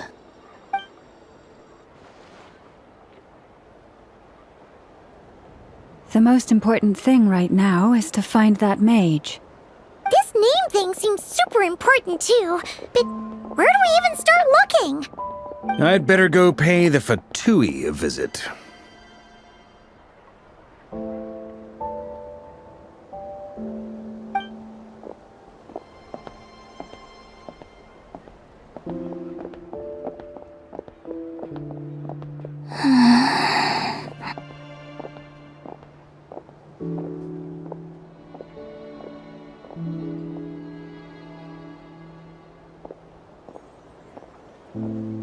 Columbina?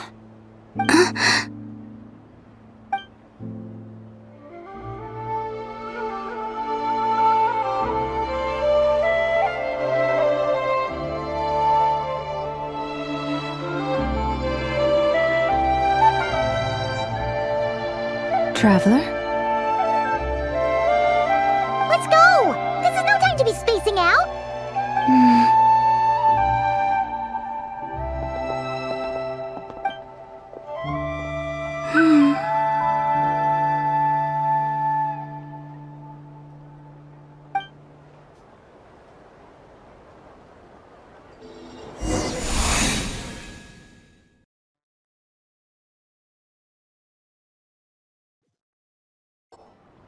Where are they going? They mentioned a mage and a name? So, Mr. Varka, are you acquainted with this Nicole? Or should I call her Mage N? Not really. We've never met, though she has come up in conversation. From what I've gathered, Alice kinda took Nicole under her wing. Taught her how to speak in a more ladylike fashion, that kind of thing. Huh. Hard to imagine Alice as an etiquette coach. Yeah, Alice is a larger-than-life personality, I'll give you that. But then again, that's why she's able to draw such an eclectic mix of people into her inner circle. If I remember correctly, being an interesting person is actually one of her main entry requirements. So, if you ever wanted to join the Hexen Circle, I'm sure you'd both be eligible to apply. Hey! Don't go around making promises on Alice's behalf! I wouldn't dare. I'm just trying to paint a picture of the Hexen Circle for you. Okay, sure. Anyway, since none of us have ever met Nicole, how are we supposed to find her? We can't just go up to every woman in sight and ask, "Hey, are you Nicole?" Maybe something she's wearing will give it away? Like a windbloom pinned to her chest or something. Wait a minute. Alice never said Nicole was from Mondstadt. Oh, true.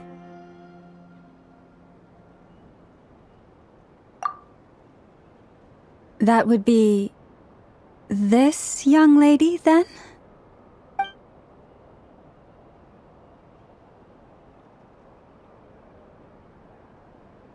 Hey there! Sorry to disturb you, but are you Miss Nicole? Varka, Knight of Boreas of the Knights of Favonius. Alice might have mentioned me before. Have we got the wrong person? Sorry. Well, this is awkward. When I shook my head, I meant, no, Alice hasn't mentioned you before.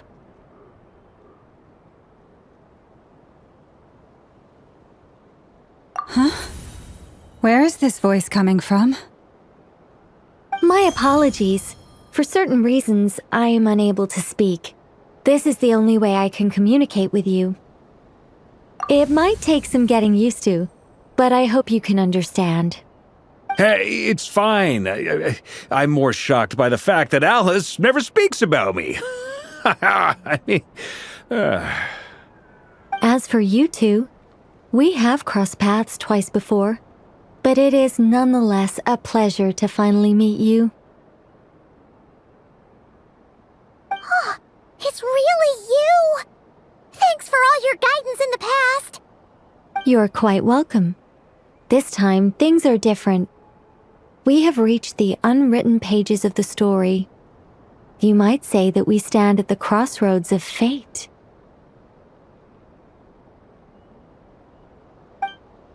Now then, allow me to formally introduce myself. My name is... No, stop! Alice! I can't believe it!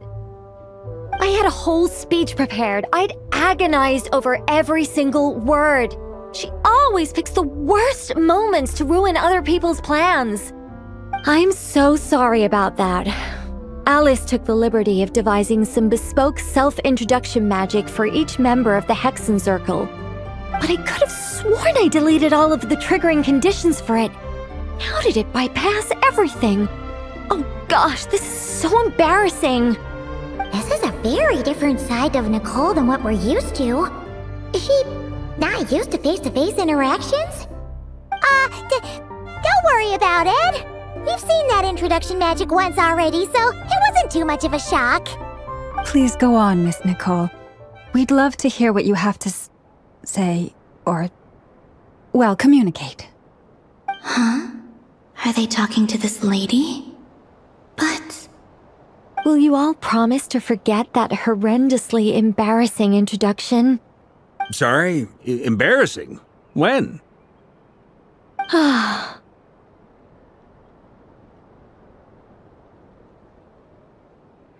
Yes, my name is Nicole, and I am one of a very few angels who have retained both their preferred form and their power. The Traveler and Paimon should be no strangers to this concept. There is another of our kind in Natlan. They call her the Lord of the Night. All right! Paimon remembers her. Yes. Well, I have retained more of my power than she. It's because I don't have a long-term duty to fulfill. To be more specific, no. We'll be here all day if I get into the specifics. Moving on. If I'm not mistaken, you are here because you wish to learn how one might reach the moon beyond the sky. That's right. Is that something you can give us any guidance on? Yes, I do know a way. It began with the Hyperboreans, who lived after the War of Funerary Flame. Blank looks. Maybe I should start with the background of the war. Or maybe not. It shouldn't be an issue. I'll fill in the gaps for you when we have more time. Anyway, after that war ended, the three moons retreated to beyond the false sky. The Hyperboreans were humans I once aided. They accepted the civilization and creations bestowed upon them by the angels. But despite accepting many blessings of the angels, many among them still held on to their faith in the moons. They were reluctant to accept the new order, even after the War of Funerary Flame. They sought to contact the moon goddesses beyond the sky and receive their guidance. But all three had passed away by that point.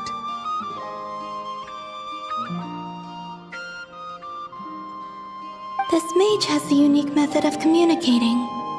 Is she talking about the moons? Yes, but they did not know. And so, still they prayed for the moon goddess's mercy. After building titanic structures that consumed vast amounts of Kuvaki, at last they glimpsed the moons and heard their voices. But of course, they were gravely disappointed, for it was then that they realized the three moon goddesses were dead. Oh, that's such a sad story. It is. Humanity was in a very sorry state at that time.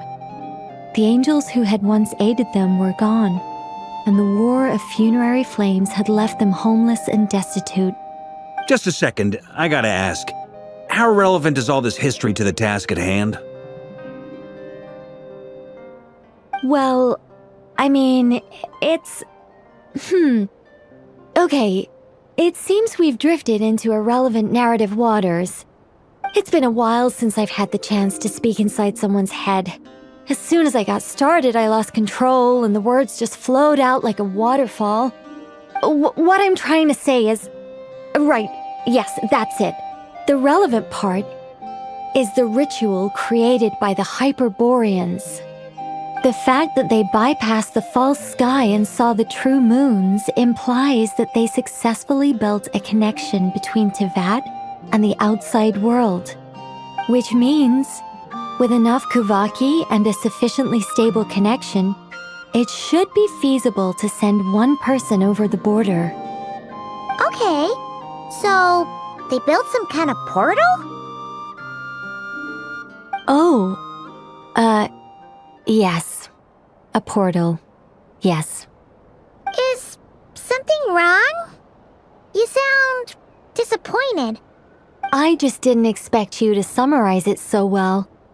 It turns out I could have said all that in one word, If only I'd managed to think of it. No, please, it's fine. This is invaluable knowledge. I'll be sure to record and preserve everything in writing. Oh, really? Well, in that case, I suppose I could backtrack and add some more detail. I did gloss over a few things so far. Whoa, whoa, whoa, time out.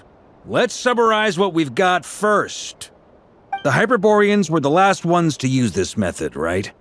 So we somehow need to find whatever structure they built and make sure there's enough Kuvaki to power it up.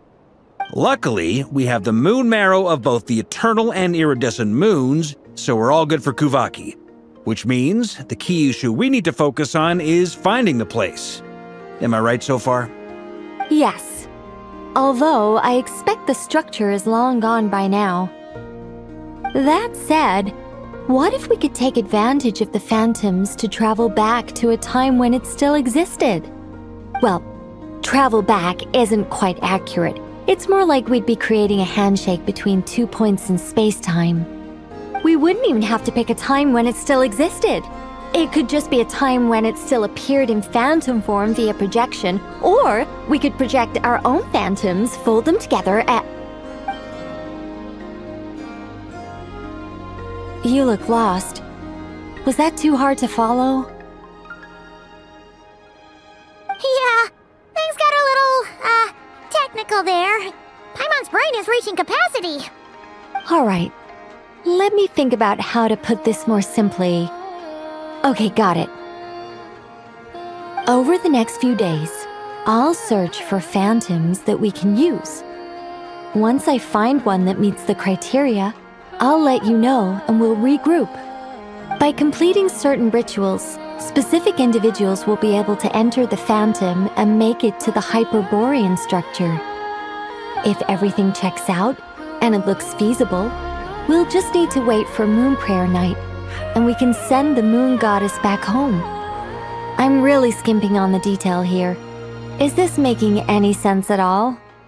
I think so. For now, we'll just wait to hear from you. Yes. Basically, yes. Great. Counting on you. In the meantime, we'll focus on finding the moon goddess's name. My name? Are they looking for a way to stop me from disappearing? Excuse me, Miss... Go on, Miss Nicole. This conversation was a little all over the place. I didn't catch your name. I am Lauma, of the Frost Moon Scions. Ah, I did wonder. I noticed that you listened very intently when I spoke about Hyperborea and the moon's history. If you'd be interested, I'd love to visit you this evening and go through it again in greater detail. Also, if you were serious about making a record, it would be too risky to simply write down the raw details as is. I would suggest some tweaks. Maybe rewrite the stories as fairy tales or fables, perhaps even prayers. Anyway, we can cross that bridge when we come to it. So, see you later then? Oh, and no need to prepare anything. Just a cup of tea will do. See ya! She seems friendly. It's just... It's so nice to find someone who's actually willing to listen. I've been dying for a chance to finally go through all this systematically from start to finish. Any longer and I'd probably start forgetting it. Now Paimon gets why Alice told us to mind our heads. Ha ha ha ha, what did I tell you? A lot of quirky people in Alice's orbit. Now then, the next order of business is, where do we start looking for the moon goddess's name? Maybe the rest of what Nicole has to say might give us some clues.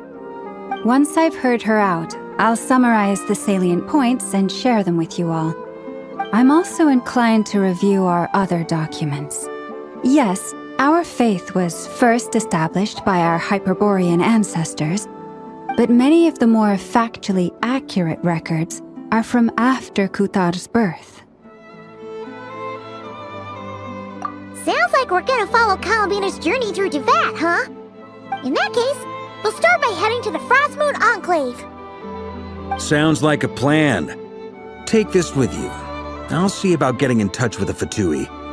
It'll probably just be Arlecchino and Sandroni again.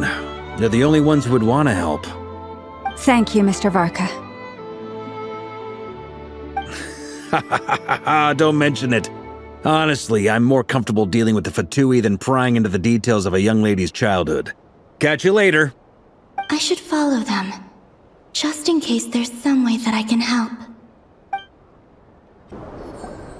A while ago, I took the time to organize all documents in our possession that pertain to Kutar.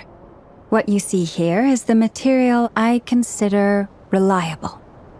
You're saying there's unreliable material too? Yes. Most of the information we have was transmitted through an oral tradition. Inevitably, some of her stories were mythologized and deified over the years through countless retellings. That's why I organized them into reliable and unreliable. There's no sense seeking answers in history unless we can ensure the veracity of the historical record. Makes sense. All right, let's take a look through.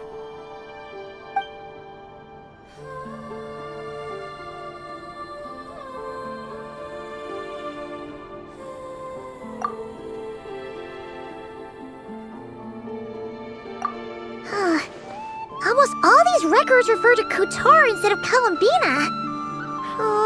Although neither of those is her real name. Paimon's not sure what point she's trying to make. What we can gather from these records is that the Frost Moon Scions worshipped her as a god, placing impossible expectations upon her. I cannot fault them for their earnest faith, but for all their devotion, worshipping her day in, day out changed nothing. I imagine that none of it resonated with Columbina. It wouldn't surprise me if, even back then, she had already begun to reject the name Kutar and everything it represented. Lama speaks the truth. When I heard them call upon Kutar with hope and expectation in their voices, they may as well have been calling upon somebody else.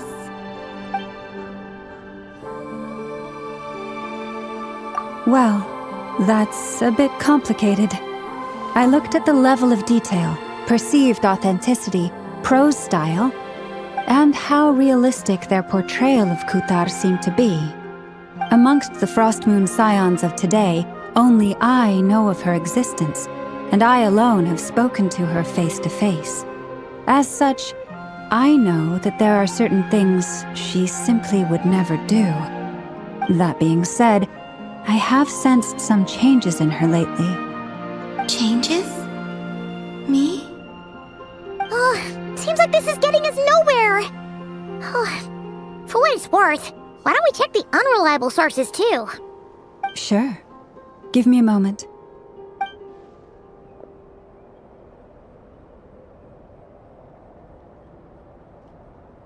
Exerting but a fraction of her divine might, Kutar sheared a great mass from the snow-capped mountain and cast it into the sea, upon whose surface shone the mirror image of the moon. Thus was formed the island of Hisi. Yeah, right. That doesn't even begin to pass the sniff test. The 3 moons are naught but lies through and through. Only one moon has ever shone for us, and Kutar is her name. The vast majority of ancient texts are filled with fanciful tales like these. I trust you understand my criteria a little better now. Kutar did not speak, merely gazing into the distance in silence. And where her gaze landed, this was her prophecy. Clearly, whoever wrote this text never even met Kutar. Otherwise, they'd know that her eyes are always closed. What about you, Traveler? What are you reading? Come on, let Paimon see. The child wished to build a wooden nest with which to shield the fledgling bird from the cold. But being so young and lacking in strength, the child could not snap the branches from the trees. Katar was passing by. Upon seeing the child, she summoned forth a Kuhenki, who built a beautiful nest for the child. I remember that. Not knowing the meaning of Katar's divine intervention, the child dared not to respond, and thus ran home to call their parents. But Katar was gone. The moon chanter declared the event a miracle and took the nest as a relic, placing it on high for all to see. The child was named as one favored by the goddess and was greatly respected amongst the people. Yet, no further miracles were bestowed, and this matter was forgotten in but a few years. Huh. Any thoughts after reading that? Yeah. Columbina probably just wanted to join the kid in making nests. Ah. I'd originally considered this a fabrication, because Kutar did not perform any similar actions in subsequent records. But now that I think about it, it does seem like something Columbina would do. It's just that... She didn't know how other people would interpret her actions. She was probably worried about making things difficult for people. And so, she gradually stopped joining in. Yes. Oh, that's so sad.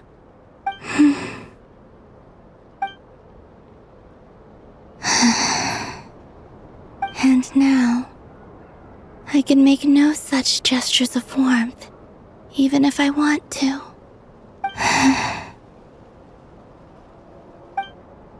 Still no name. That's a bit of a shame.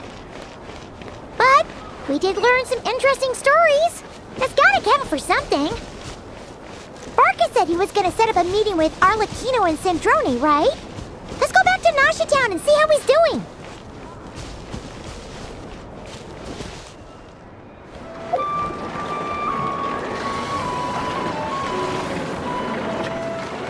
Let's see. There's Varka. Oh, and it's Durin and Albedo too.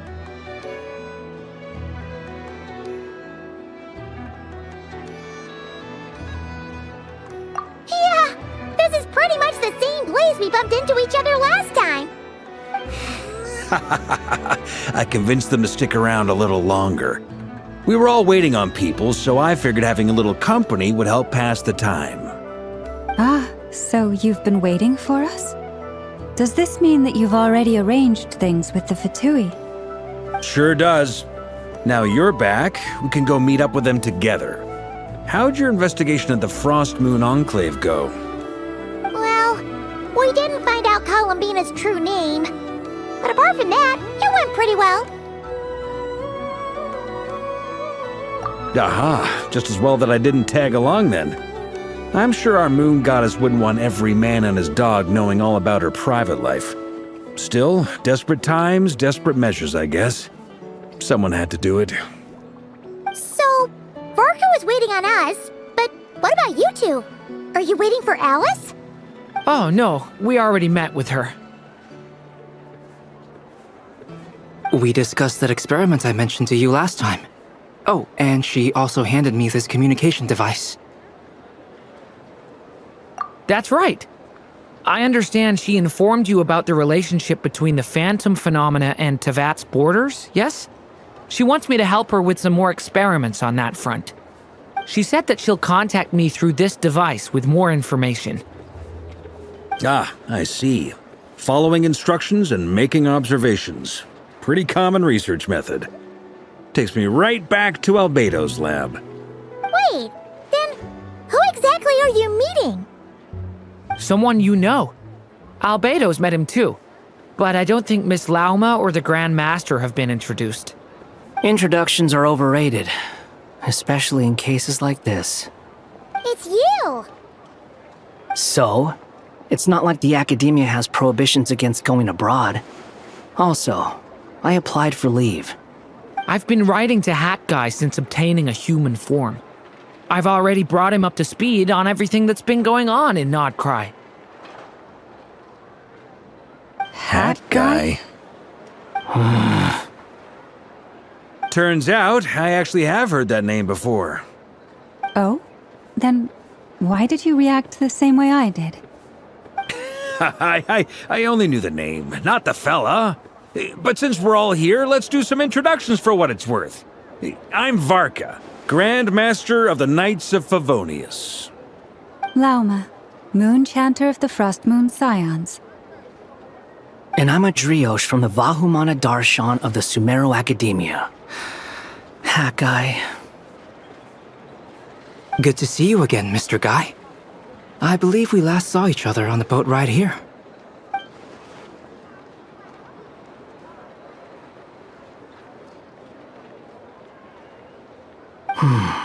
Mind you, the only reason I came here is because there's someone I want to look into.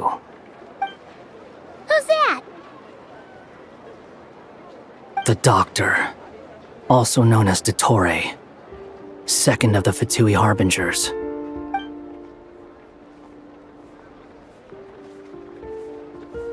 From the tone of your voice, it sounds like there's bad blood between you. I was reviewing our archives and noticed that a lot of information about him was missing. Left a bad taste in my mouth. That's all there is to it. Dottore, or Zondique, as he was then known, once studied at the Academia, but he got kicked out before he could graduate.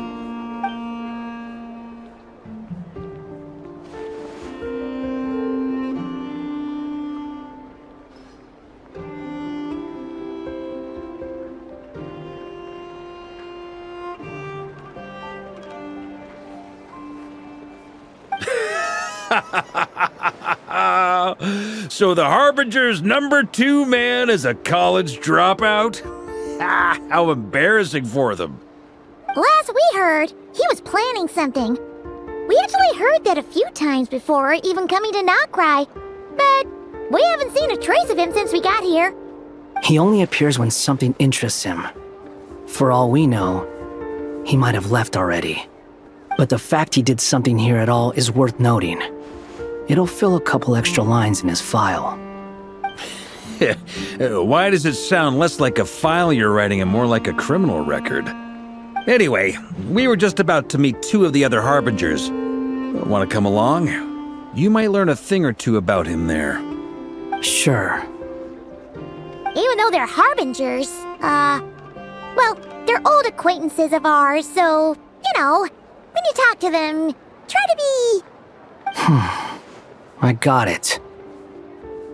The Frost Moon Scions' relations with the Fatui remain tense. Forgive me if I do not attend. In that case, we'll continue assisting Miss Alice with her experiments. Good stuff. Everyone's having a fruitful time. All right, we better get going. I'll lead the way.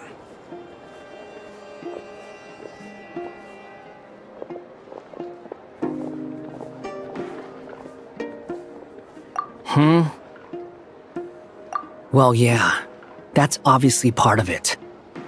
But I'm not the only one who has a score to settle with him. Neither you, nor Lesser Lord Kusanali, nor I want to see him meddling with things again.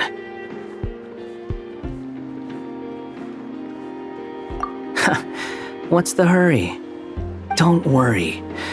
Pigeons always know which way home is.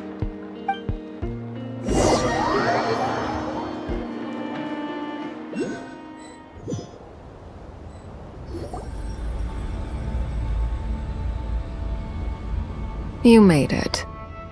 Who is this? A scholar from Sumeru. They call him Hat Guy. He's an old friend of the Travelers. Wait, this is the Academia representative you wrote about? He doesn't exactly look the part. I believe this will prove my identity. You'll notice it bears the seal of the Sanctuary of Surasthana.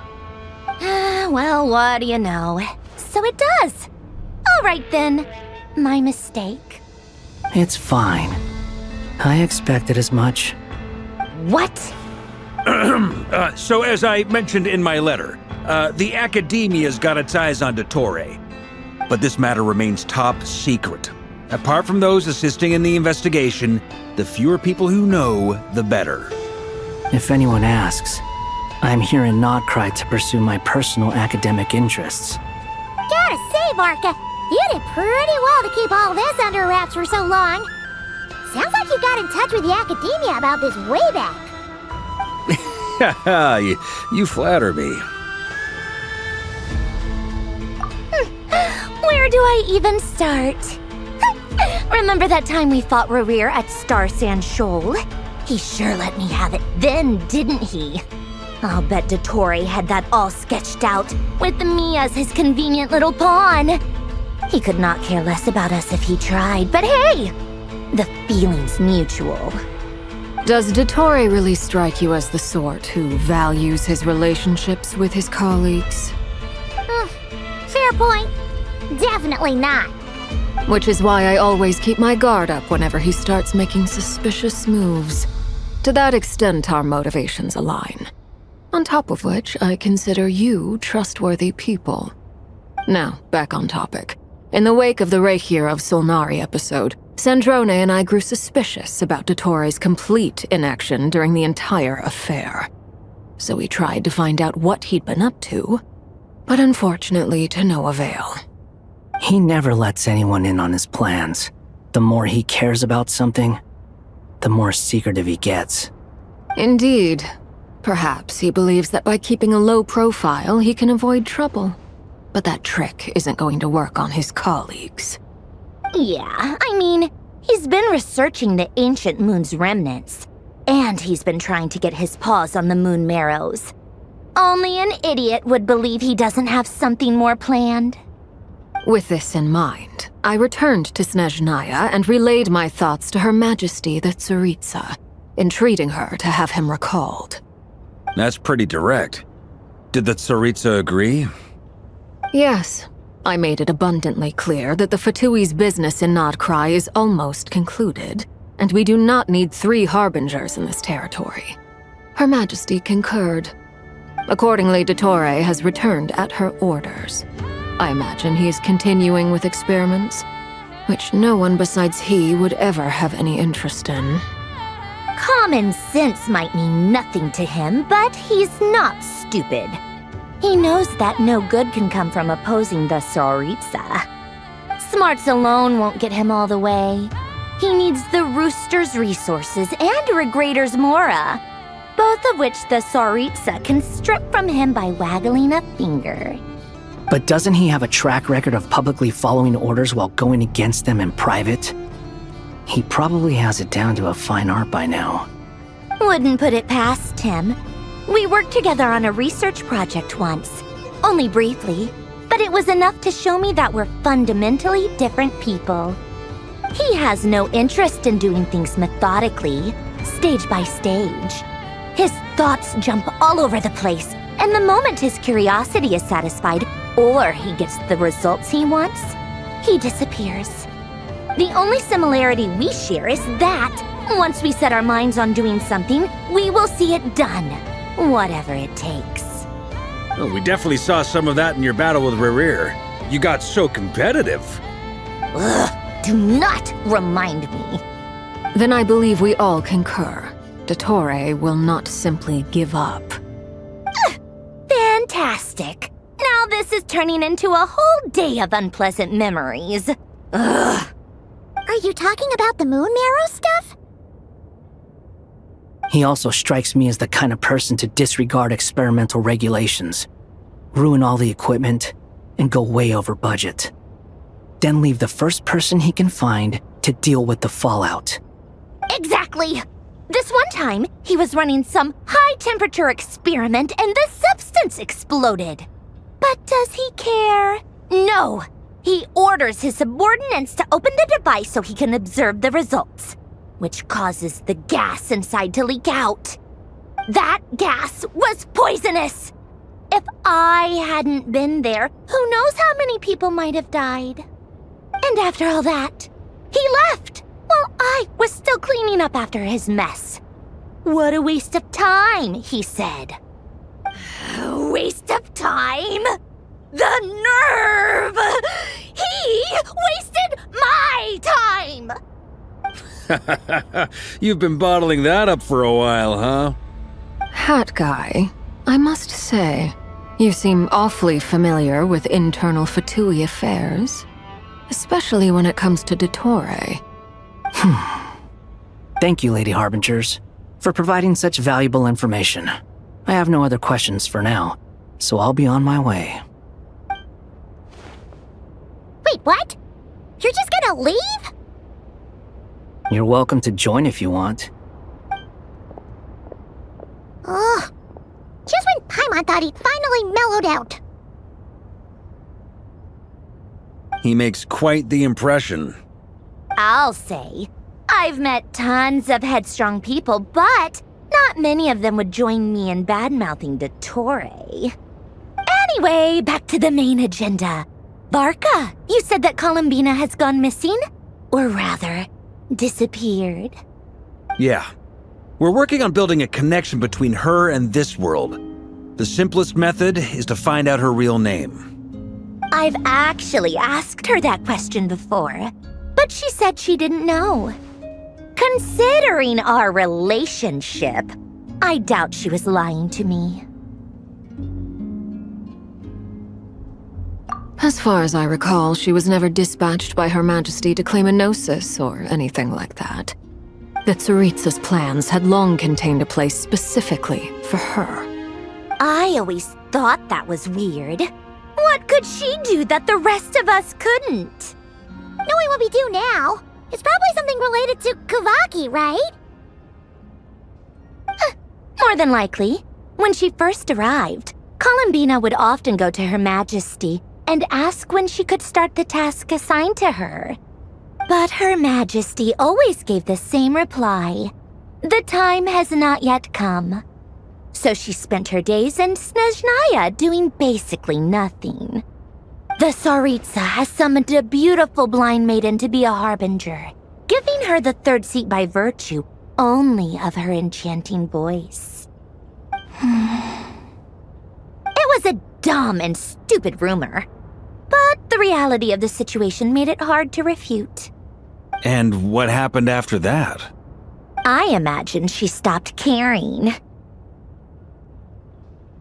She no longer seemed to care why she had been recruited, and Her Majesty never gave her any missions, so she just continued to sing in the flower garden. For my part, I was busy.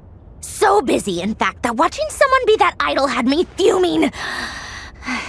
But still, I got the sense that she had long been used to a life of other people claiming she was needed when she wasn't. I just felt that having a place to stay would cost me something eventually. And so I waited quietly for the day that I would have to pay the price. And on the other end of that spectrum, you had me. Someone once told me that I had the lousiest work and the toughest luck. That's a good way of putting it. I forget who said it, but those words have always stuck with me.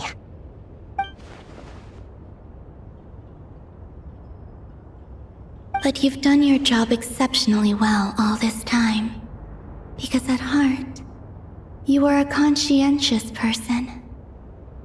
What is it? Something come to mind?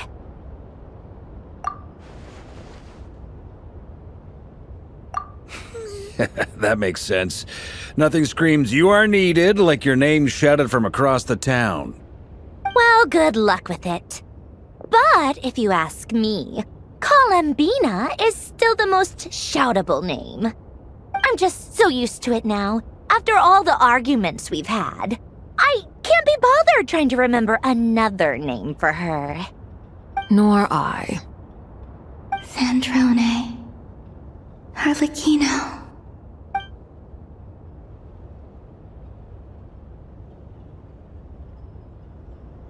Huh! It's a Sealy!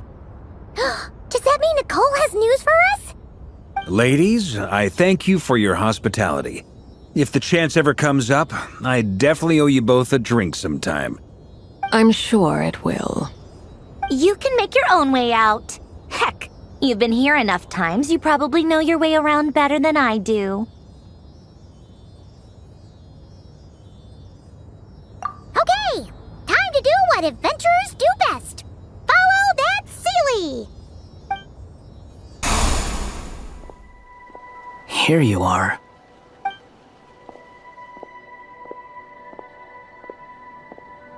Oh, hat guy. How come you're back so soon?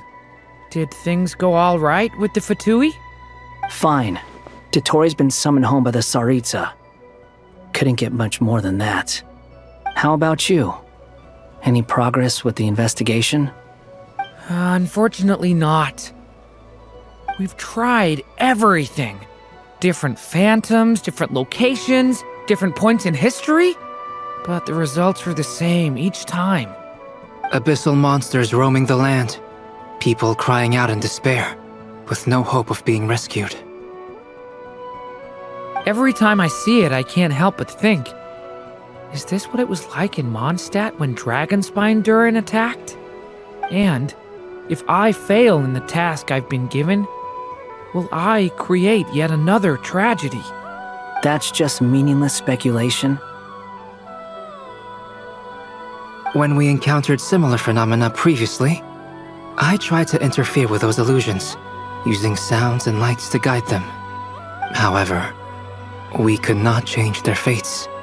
At most, we were able to extend their existences. The events of the past are like fate that has been written into Irminsul. There isn't a living thing in Teyvat that can escape its past. But Miss Alice instructed us to try to find ways to change the outcome that these phantoms face. It's an impossible task. Can't you just refuse? Since she asked us to do this, I feel like it can't truly be impossible. Or if it is, well, mages can make the impossible possible. I could not have been born as Durin otherwise. But you also said that your past 39 attempts were fruitless. That's true. But you're still going. Yes. After this many futile attempts, surely you realize that you're not doing this because you still believe what some mage told you. It's because you want her hypothesis to come true. It's something you wish for deep inside. So, think for yourself about what you want to do. As long as you don't believe it's futile, it isn't. Yeah. Previous experience indicates that we cannot touch the phantoms, which limits the effectiveness of our interventions. If we want to clear this hurdle, we need to break this rule somehow. Same thought here. Following the same rules means repeating the same failures. Reducing ourselves to mere playthings of fate. So you mean we need to figure out a way to make contact with them despite knowing that we can't? Yes, and I suspect that's something only you are capable of. Everything in Teyvat is logged in Irminsul, but the withering that once occurred in Sumeru was a sign that the Great World Tree was being corrupted. This corruption allowed things that should not have existed in Teyvat to appear. This is tantamount to rewriting reality to an extent. You're saying abyssal power might be able to affect those phantoms? No one's ever tried it before. If you're gonna try it, it'll take courage. And you have to be confident that you can control it. Is anyone there? Has anyone seen my daughter? She's missing. I have to find her. I hear someone inside. Spargana? Are you in there? Ah! If I can use my abyssal powers to warn him that there is danger here, maybe it'll change his decision. Maybe he'll stay away. Yes. The important thing is not the nature of the power, but rather how you use it. To intimidate and obstruct. Sounds about right for the Abyss. Let me try. I should be able to influence that thing. Have you seen a little girl? What? This isn't the time for that! Just run!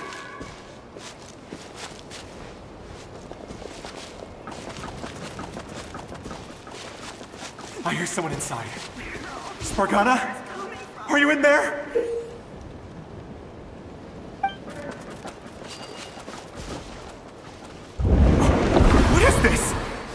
looks dangerous. I should get out of here.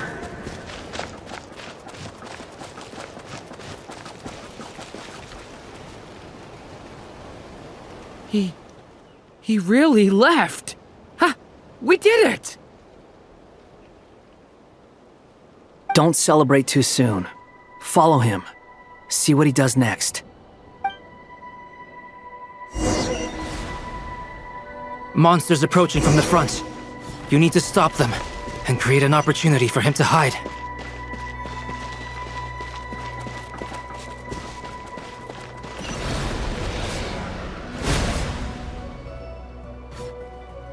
Help me!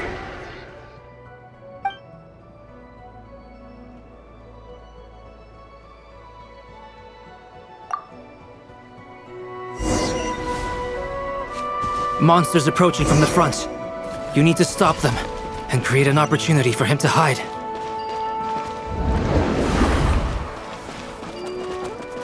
No! There's monsters ahead!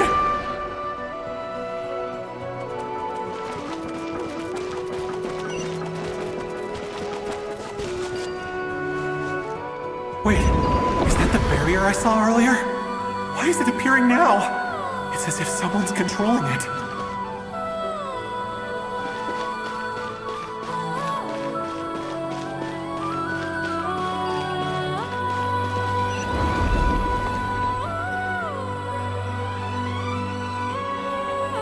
The monsters are gone. Is it safe now?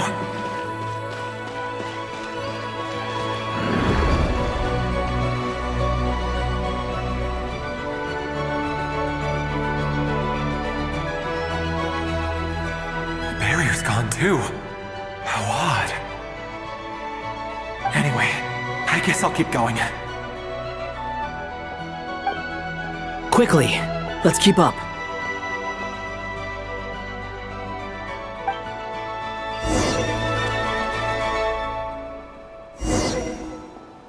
Wait, there was someone else here?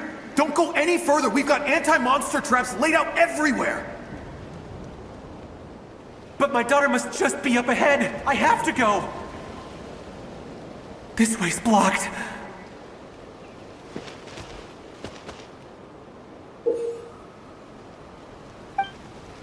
We might be able to use the explosives over there, but we need to take care not to hurt him.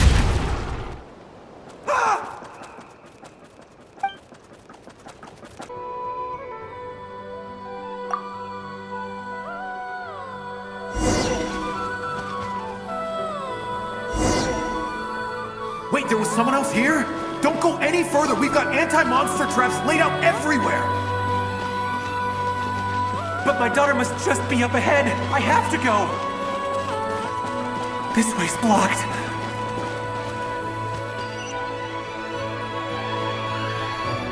We might be able to use the explosives over there, but we need to take care not to hurt him. I'll use the barrier to keep him at a safe distance. This barrier seems to be helping me somehow.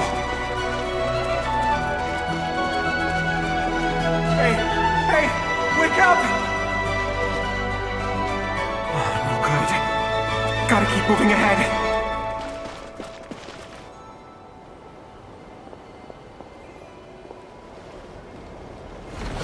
So many monsters! There's still a chance, Durin. Use the traps.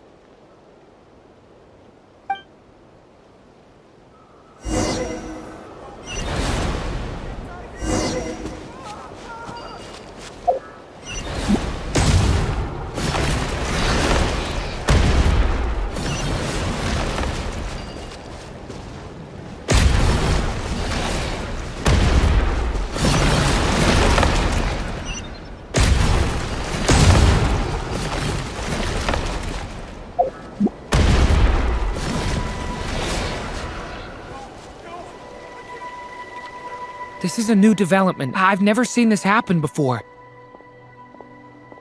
We might just be able to save this person.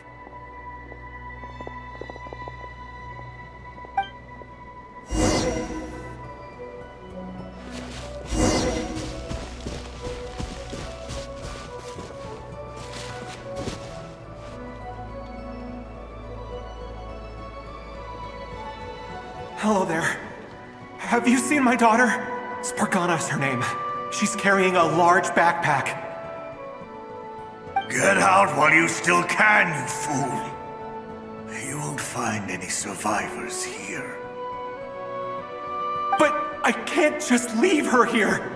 She must be so scared right now. Sorry. Wish I could help, but I haven't seen her.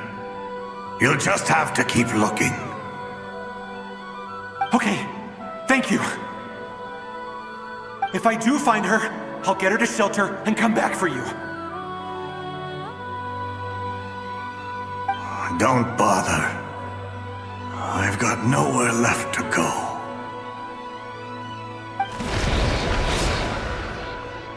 What's that noise? Monster!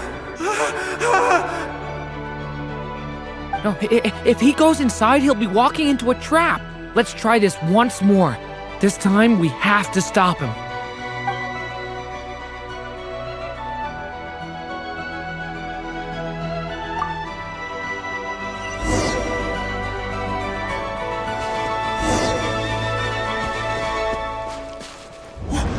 Why? How will I know where Spargana's gone like this? You know what?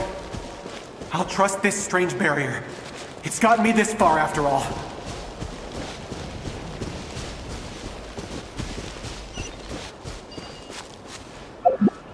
What? Spargana, are you there?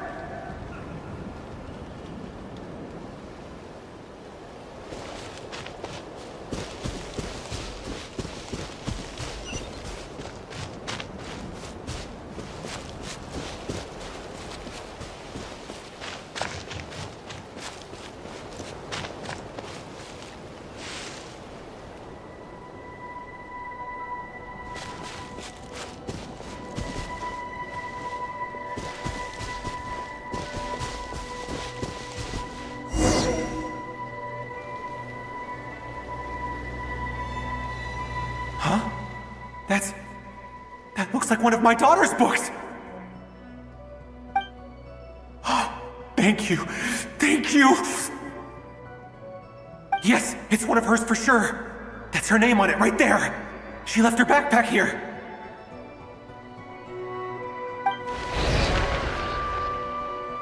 Durin, just like last time. Use the explosives.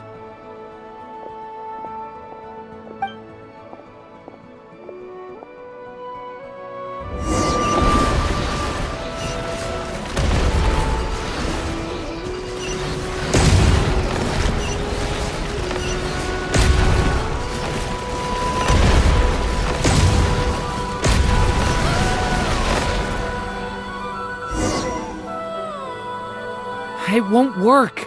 There's not enough left. If he makes it in, he'll die. But then, this clue could be the key to him finding his daughter.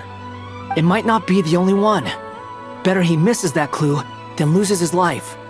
I guess so.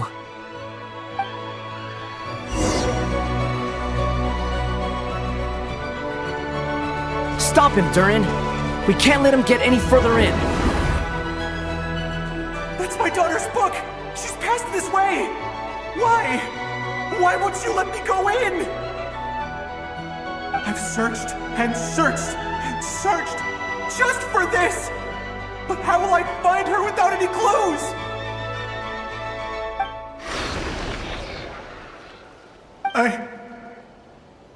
I no longer have anywhere else to go.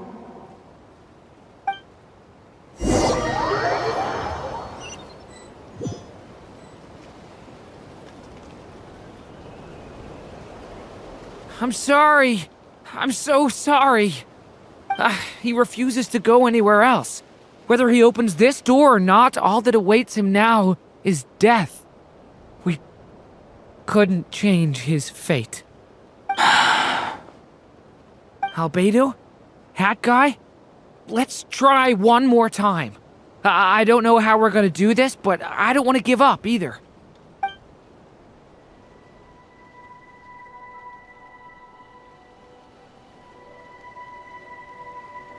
Why am I here? What's going on? All these scenes running through my head. Where are they from? Huh? What's going on? His reactions have changed. How many times have I... What's happening to me? Huh? Wait. Who are you? You can see us now?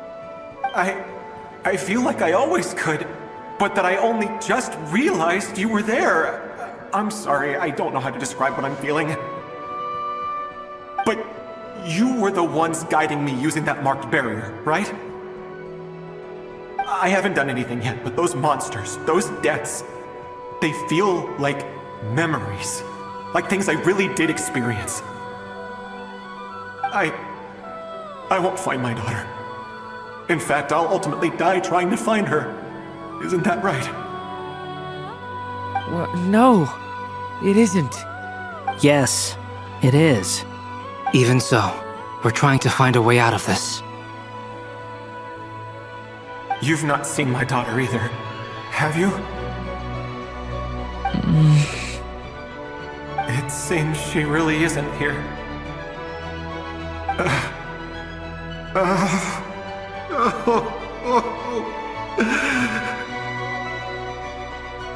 I'm sorry we couldn't help you.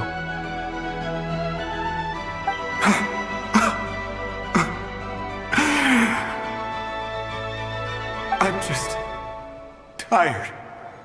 Maybe this is destiny. Maybe it doesn't matter how hard I search.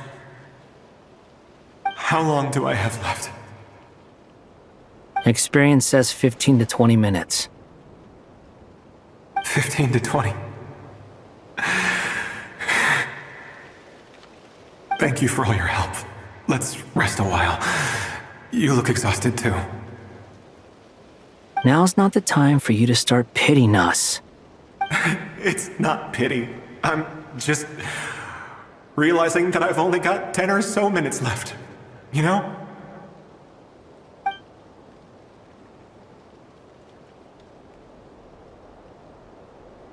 You say you're from Mondstadt, yes? A place with windmills, where people enjoy limitless freedom? And you're from Sumeru, where they've built an academy into a giant tree? Yes. It seems you've never heard of either place.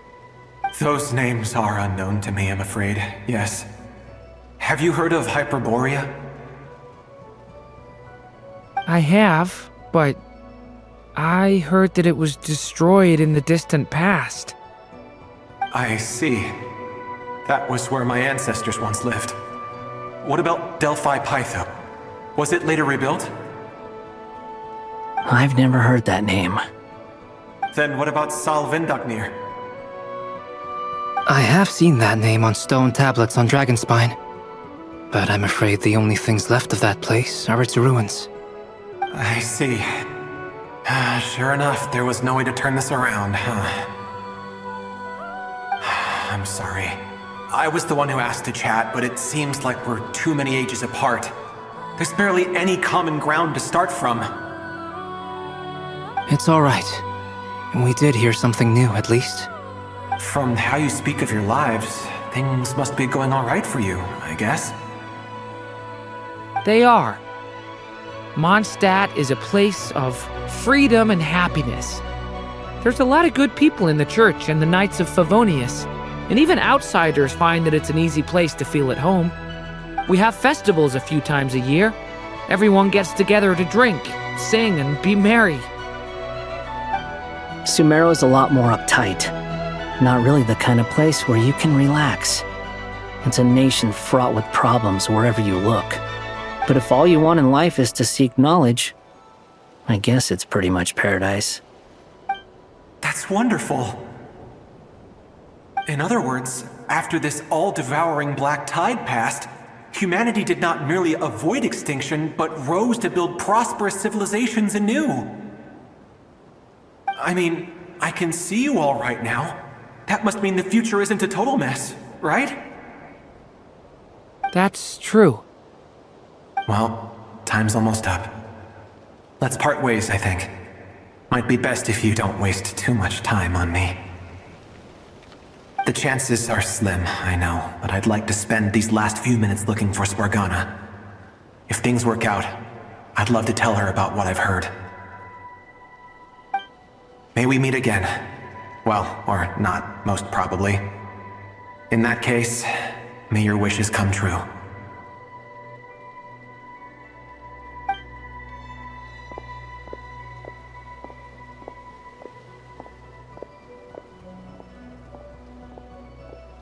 He's gone. In a few minutes, he will meet the end that was his to begin with. The ending of this tale did not change, but I believe that we've just made the most progress we have yet. May your wishes come true. If only it were so simple. Hat guy, could I ask you a question? You've never talked about your past.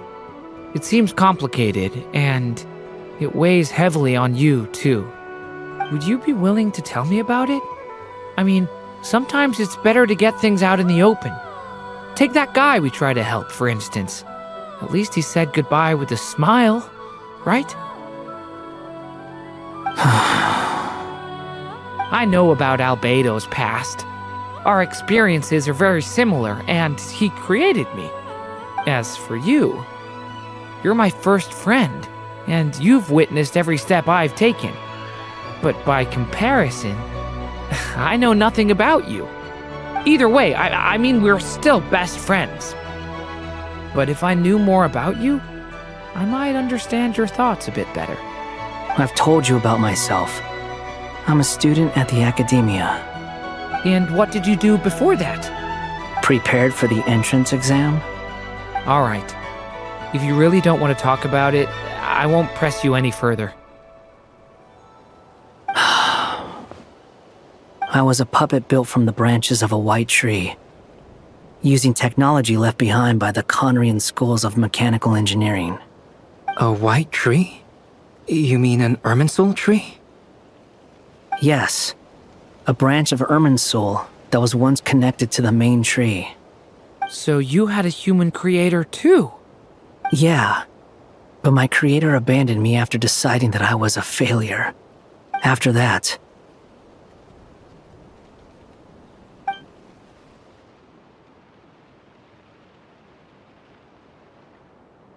Durin, resisting the influence of the abyss, suppressing the urge to destroy, trying to do the right thing. None of these things are easy, but no matter how hard they are, trying to rewrite past wrongs is far harder. You asked me if you would create a new tragedy if you failed. I told you there was no point speculating about that, but the real answer is, yes, you absolutely will. That guy. But at least you've got people here to help steer you away from the wrong path. So, just keep aiming towards the light. I will. I promise. All right, break time's over. Hello, Durin speaking. Hello, friends, it's me. What have you been up to, I'm detecting some unmistakable fluctuations here at the border. The amplitude isn't particularly high, but they're completely different signals from the ones before, and the scale is comparable to those I've detected previously. Alice, we were unable to save that person.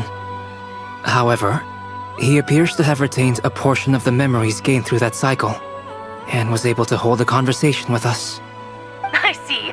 Well, that is rather odd indeed. It definitely merits further attention. Could I trouble you to keep trying the same approach? I need to gather some more data. Counting on you. I should probably have Nicole come and check this out as well.